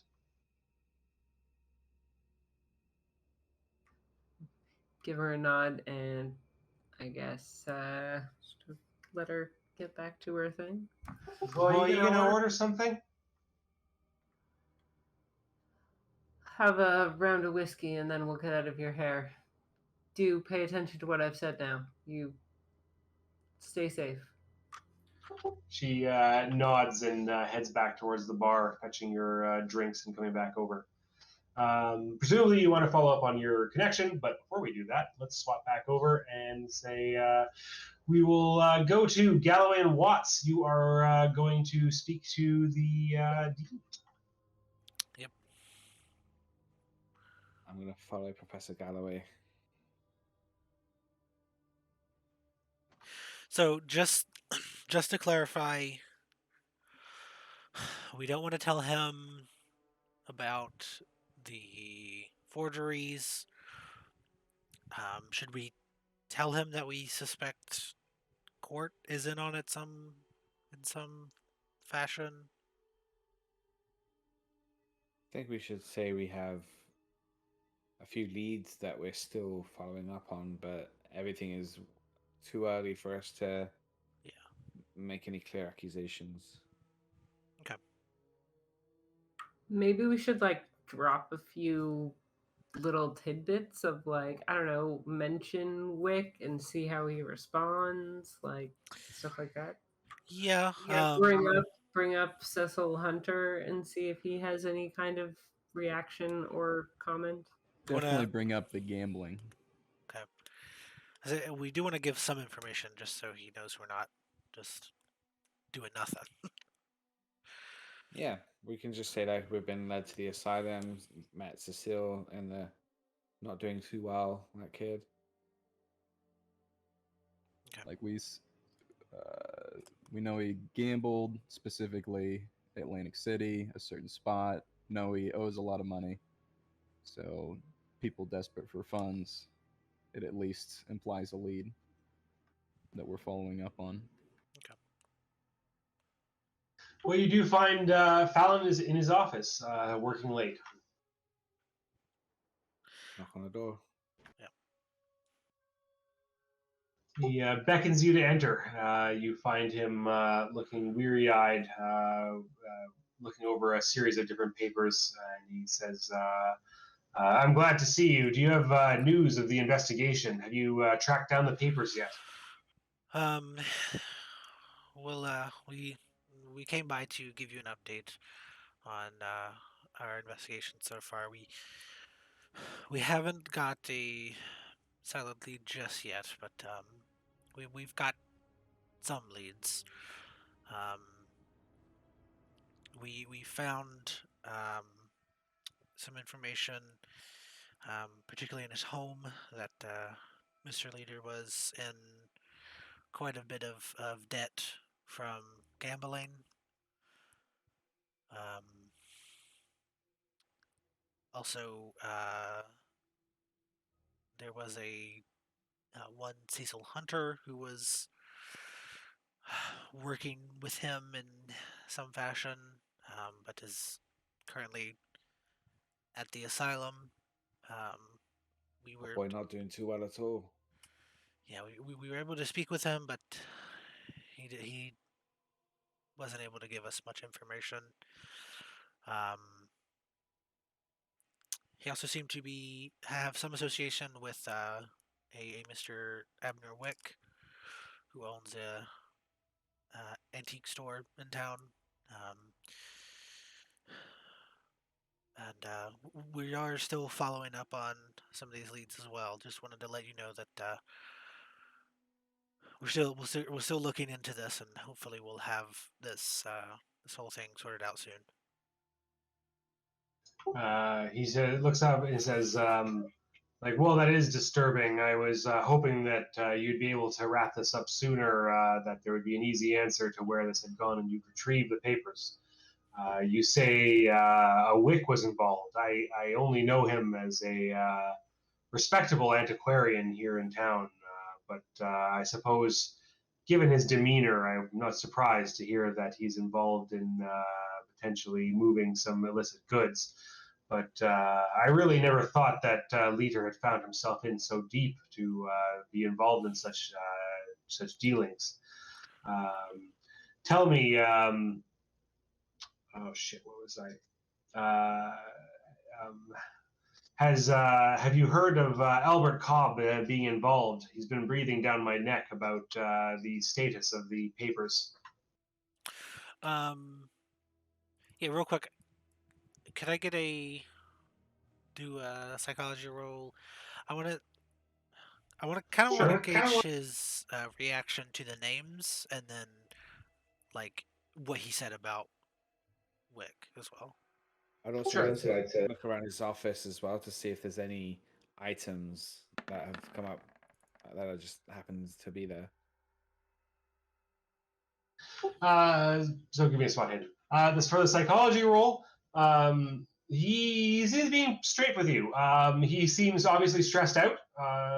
Whether so basically you would have a hard time knowing whether he's stressed out because, as he just mentioned, the Cobb family, Albert Cobb in particular, is starting to get even more aggressive with him about what the current status of the Hobb House papers are, because obviously they've been entrusted to his care and he hasn't really said anything, and maybe some rumors are leaking out.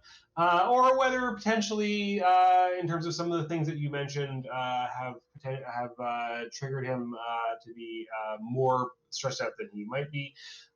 He does seem vaguely familiar with the name of Abner Wick, but didn't particularly give anything away as in being suddenly shocked like he has some very personal knowledge of this man. So I would say, relatively speaking, a fairly normal response given what you know of the situation, but that your psychology roll does manage to read in that he is definitely under pressure from the Cobb family. I'll say, we haven't reached out to the Cubs yet. That may be another place for us to look into soon. And none of the things that we have found so far lead us to believe that they are involved in the disappearance or anything. But again, we have leads that we are looking into. Just nothing too solid at the moment. With your spot hidden, you do take a good look around the room. You don't notice anything that stands out as unusual or suspicious or anything like that that would alter your interpretation of the situation. The Cobb's the one who they're the family that gave the documents in to begin with, right? Yes, the Cobb family, particularly led by one Albert Cobb, who is the main inheritor, were the ones who got the Hobb House papers and entrusted them to the Miskatonic University for being assayed for value. Assayed for value. I doubt the Cobb family would be involved as much if the valuation hasn't been determined and then something happens to them. I feel like that would happen after the fact. Are you asking Okay, you're saying out of character? Out of character, yes, that's a reasonable assumption to make. That if they were intimately aware of what the deal with the papers was potentially, then they probably would not have simply handed them over to the university to be assayed. Unless it was all a conspiracy to get it copied and get a second copy that they can sell on the black market.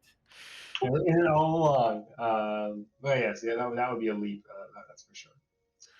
All right. So, do you have anything else you want to ask Dean Fallon before we jump back over quickly to Baker in terms of quickly talking to her connection? I'll just ask, and is there any new information that you have learned that could possibly lead us in a better direction?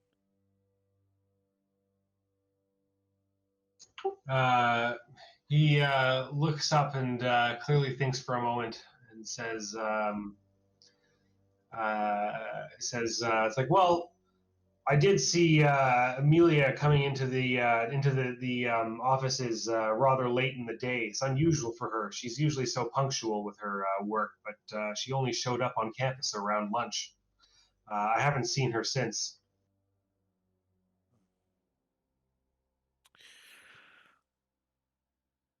That will keep note of that. We have spoken with her a few times, but yes, just wanted to give you update. let you know that we are still looking into this for you. But we can get out of your hair and let you get back to your work. Just before we go, Dean, does Kaiser Mason ring a bell? Like, does that name? He thinks and says, Mason. I think that was going back there. There were some Masons in the Cobb family or the Hobhouse family tree, but I can't say for sure. I mean, the Mason name is pretty common here in New England. Yeah, I mean, yeah, it is a very common name. And then I mentioned before, the Cecile Hunter is not doing too well in the asylum. I went to visit, and it appears that only Lita was visiting him. It might be worth getting somebody a hold of his family or something to make some visits at least. Poor boy. Was he a student? I believe so. Well, I'll have my assistant look into it in the morning. She's done for the day right now. Yeah, of course, of course. Just feel bad for the lad, that's all. I'm sure we can track down his family if there's any records here in the university. Thank you for your time this evening, and sorry for dropping in so late, but it had been 3 days since we last spoke. I do appreciate the update. I wondered what was happening. Try and be quick about it, obviously. I don't know how much longer I'm going to be able to keep the cobs off my back.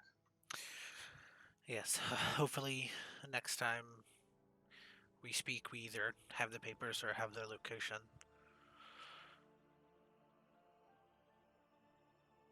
All right, switching over to Wright, Brady, and Baker. And Baker in particular. Baker, you are looking for a connection locally for information about underground doings. Yes.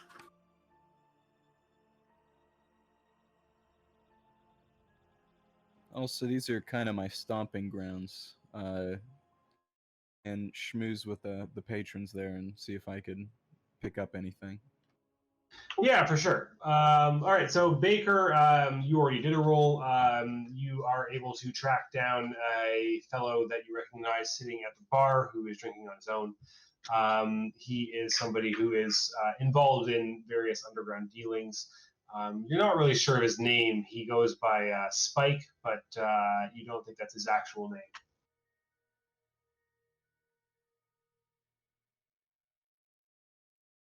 All right, I'll go sit down next to him and sort of raise my hand to flag over another drink for the pair of us, and ask him if he knows who these thugs work for. He says it says like a tall fellow and a shorter, younger fellow. Younger fellow doesn't say much. That's who you talking about? Sounds like the pair. Bad suits. Not much to say. Yeah, they're Yellow Jackets. It's Oaks and Shaughnessy. They're up here from Atlantic City. They're enforcers. They're sent here to collect debts. Anyone in particular they're collecting for? They've been pretty loudly asking around about Leader. You know the man, I'm sure. He's been in here certainly enough times. Haven't seen him in a while. Oh, sure. See, pretty much all of them up in Atlantic City, or someone in particular? Oh, he was throwing his money or lack thereof around in his trips down there. Seemed to be spending big. He liked to do so here from time to time when he found himself flush. Unfortunately, apparently he found himself not so flush on his return from his last trip. Indeed. I hear he had a plan to turn that around. Do you know of any particular casino owners that cared much for antiquities? Antiquities, that's not really my specialty. I'm more about, I know a little bit more about the gambling and booze running, but something like that, you'd have to talk to a specialist. Sure. You ever heard the name Abner Wick? He associated with any of these Atlantic City fellas? Wick, I mean, it wouldn't be the first time the names come up, but not really in my area of expertise.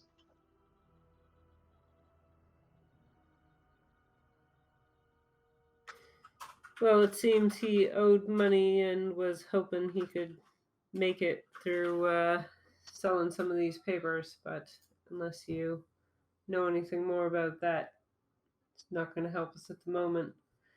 You hear more of these fellows are looking for me, I'd appreciate you let me know. He gives a nod and looks down at the table, indicating that obviously his assistance does not come for free.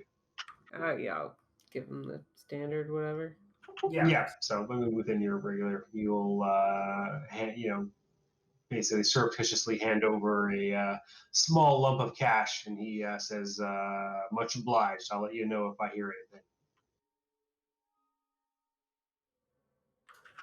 Appreciated. I'll let you get on with your evening then.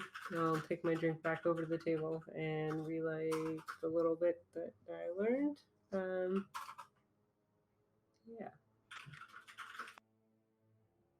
All right, and then give me a, I don't know, like charm roll, right, or general, basically how are you approaching it? Whatever kind of social type of role you want to give me, basically.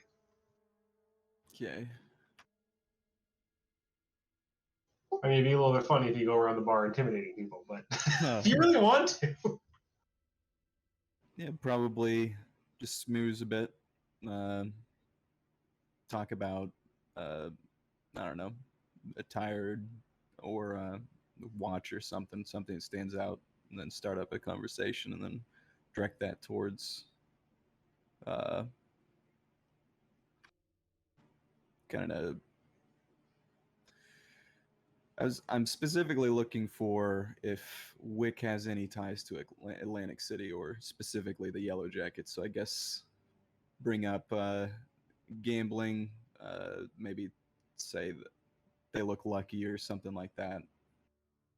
I will note, Yellow Jackets is 1920s slang. Is a pretty standard like thug slang that you'd be familiar with, particularly yourself. Yellow Jackets are people who are debt collectors, enforcers, Okay. but not hitmen. Hitmen would be torpedoes. I saw Okay, Yellow so it's Jackets not and like I a assumed specific a cult gang or something. gang or something. Yeah. Okay. Yeah, not a specific gang or something. Calling somebody a Yellow Jacket is like, yeah, it's a guy who's sent to collect debts or rough somebody up, whereas a torpedo is somebody who is like there to kill somebody. But yes, certainly, yeah. If you want to give me, I said it's like whatever social role you think is the way that you'd be approaching the situation. There is our second 100 for the kid. You basically make a bit of a bit of an ass of yourself, talking to the wrong people in the bar who clearly are actually from out of town. You could, once again, we haven't done many push rolls yet. You could push the roll and try again, obviously risking more significant negative consequences of failing. Okay. We'll say I buy a lot of drinks in this foray and end up drinking more than I intend. Sure. All right, give me another charm roll.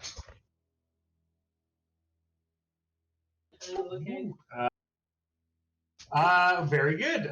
You push the roll. You start paying out for some drinks for people in the bar, really throwing your weight around, and you succeed in gleaning some information. You find a very effete man that is there in the company of a large number of people who are not a large number, sorry. In the company of a few people who are clearly from overseas. You don't really know where they're from, but somewhere in what we would today call the Middle East. He laughs loudly and thanks you for the offer of drinks. And says, and when you chat him up, he seems very interested in the mention of Abner Wick. And says, "Is like, oh, that man, he does have the best artifacts. If there's anybody here in Arkham that you should turn to find access to the most interesting of items, surely it is he. Unfortunately, he doesn't show his own face too often. It's only the most bountiful of deals that he handles himself personally. But my friends here, they certainly seemed interested in something he had to offer. I've been tasked with, I've been showing them around while we await some kind of update on what is happening with his current what do you call it? His current dealings as to whether certain items will come um, into his holdings. But we haven't heard anything for a few days at least. What kind of items are you looking for? I came across them the other day, and one of my good friends was looking for something specific. He says something in a language you don't understand to one of his companions, and they reply back in the same language. And he says, "It's like, oh, such things are not discussions for such celebratory nights as this, but they say it is an item of power, an item of special significance." Interesting. That sounds like just the thing he would kind of thing he'd look for. He lives in Atlantic City. Do you know if Wick deals out that far? Oh, Atlantic City, that's a place of hedonism and decadence, not somewhere for such dealings as these. That's a place you go to lose money, not spend it wisely. Okay. You don't think Wick would deal that far? I'm sure if the right buyers were calling him down there, he'd make his way, but offhand, I don't think so. Abner Wick tends to stay close to home.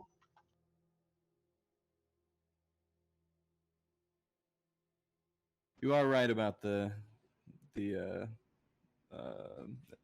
overall about Atlantic City. It's broken the backs of too many good men. He laughs loudly and says, like, indeed, but you and I, we know better than to spend more than we should in such a place. It's a place of entertainment, not a place of making money. Not such as places like these.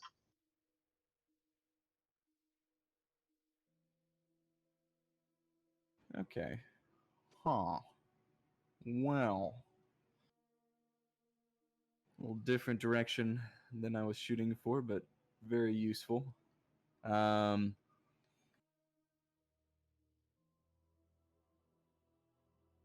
so what kind of uh, antique would bring you all the way to Arkham? I do love this city, but I realize there are nearby cities such as my birthplace, Boston, much larger with far more offerings. He turns to his companions and says something again in the language that you don't understand, and they say something back. And he says, "Antiques. Do you have any for sale that you're referring to?" Uh, well, these um, I had recently come across uh, uh, tales of these old documents. They detailed the historical events of hundreds of years ago. It had something to do with witches, if I remember correctly. He laughs again and says, witches. It is something of a theme within the history here in New England. There is much to be gleaned from their history. That may be of something interest to my buyers, but I don't know too much of the specifics. Can I get a read on him when I bring up documents and witches and whatnot? Give me a psychology roll.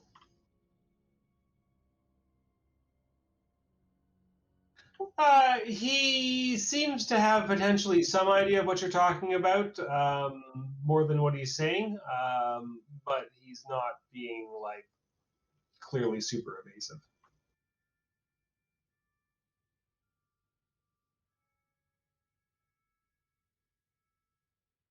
Okay. Wait, Brady came with, didn't we? Okay. Damn it. This whole time I thought that Watts came with us. That's why I didn't bring him in. I'll actually. My friend is here in town for the week. I can actually. Why don't I introduce you to, and I'll bring Brady into it, along with another round of drinks. Sure. He welcomes you over and says, it's like always welcome to find new friends in a place such as this. Obviously, we are united in our joy and our enjoyment of libations that unfortunately our government has chosen to deny us. Yes, this is my friend Ben from Atlantic City, and kind of give him a look. He's dealt in a lot of antiquities. Nice to meet you. I don't believe I caught your name. He says, my name isn't important. You can call me Jenkins. Well, nice to meet you, Jenkins. So what's been the common topic of conversation between you two so far? Oh, we were speaking of antiquities, particularly the most unusual and valuable of them. My out-of-town friends here are specifically visiting to find some unique and unusual purchases to bring back to their employer back home. Okay. So you're looking for I don't know why I can't say that word right now. Antiquities. Indeed, they were particularly interested, apparently, in a few specific artifacts and a handful of papers going back that had been found in this area. But if you have something unusual and special to offer, they'd certainly potentially be and be interested in making a purchase. I told them about those documents you were bidding on. Something to do with witches. Yeah. Yeah, interesting enough.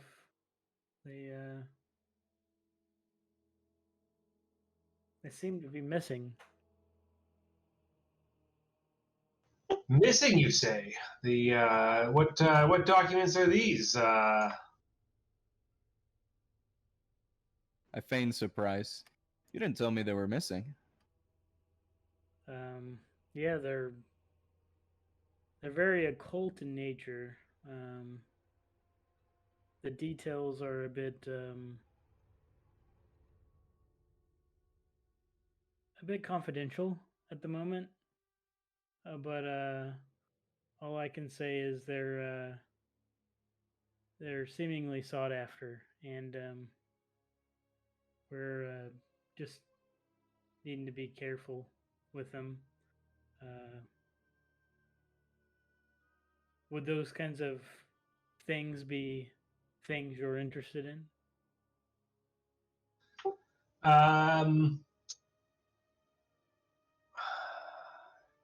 He gives you a stern look and turns to his companions again, and once again speaks in a language you don't understand, and they speak back.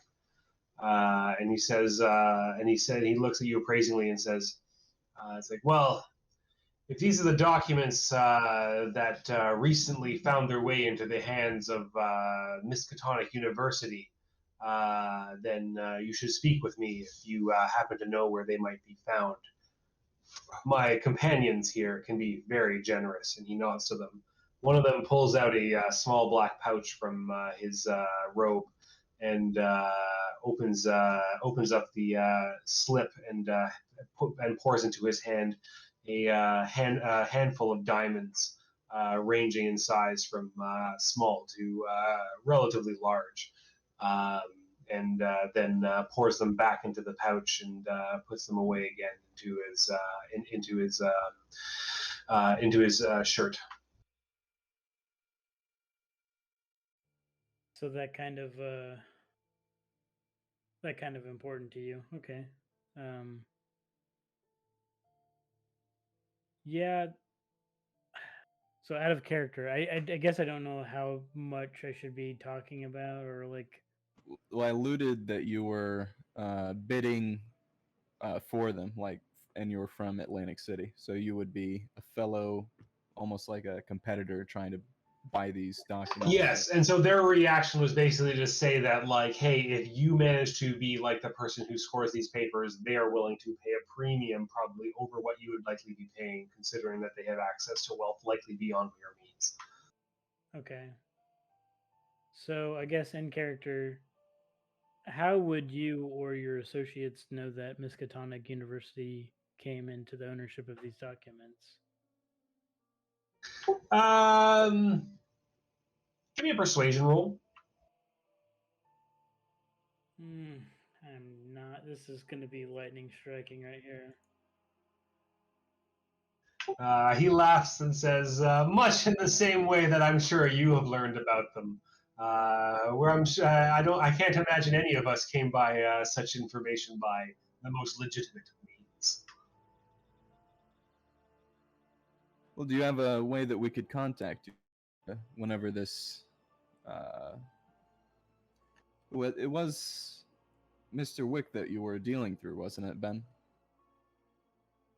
Yes, he has been the primary source for bidding upon these papers, but there are others who have said that they might be able to provide them, yourself included, apparently.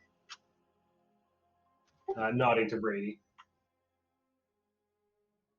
How would we contact you whenever? Find me at room 312 at the shit, something in my head. At the Cooper's Hotel.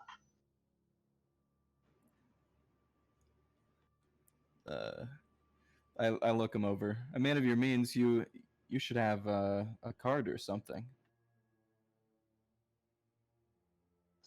He laughs once again and says, "It's like, oh, I'm sure, but in my profession, you can't be too careful. Maybe if we do further business, we can discuss such things in greater detail. But for now, simply ask for Jenkins at the Cooper's Hotel." So quickly looking over Mr. quote unquote Jenkins here, does he have anything notably to like anything I can see in his pockets, or like his back pocket, or just like a code or something that maybe might have something in it that may give information to who he is or what he's doing? Yeah, give me a spot hidden.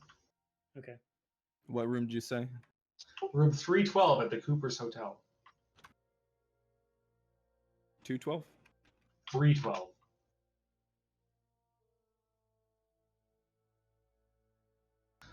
With your spot hidden roll, it looks like there is something in the inside vest pocket of his smoking jacket that he is wearing. He's dressed up fairly ornately, obviously like a well-heeled gentleman. but dressed in a more traditional manner of somebody who has likely come over from Europe, not really in the American style.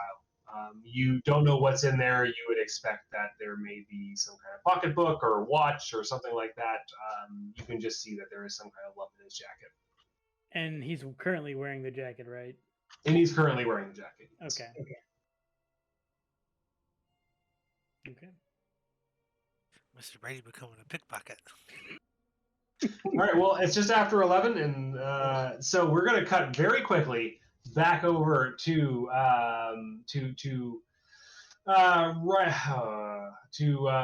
Galloway and Watts, who are presumably at this point leaving the university or leaving the building that they were in. Correct? Yeah. As you are coming to the front door of the building, the rain, which had previously been coming down lightly, there is a crack of lightning and thunder rolls across. The rain starts coming down much harder. You hear a screeching noise from a nearby building, and the sound of something exploding outwards. The sound of various pieces of rock hitting the ground, and an unusual noise that echoes across the campus, something that you can't place. That doesn't make sense. You've never heard something like it. A high-pitched keening that echoes out and almost assaults you as if coming from all sides. You turn and you look across the quad as you see something rise up out of the ground, knocking various bits of the path and grass, clods of grass to the side. It slams down upon the ground and starts making its way towards the fountain in the center of the open area that is in the middle of Miskatonic University. And for there, we will end the night.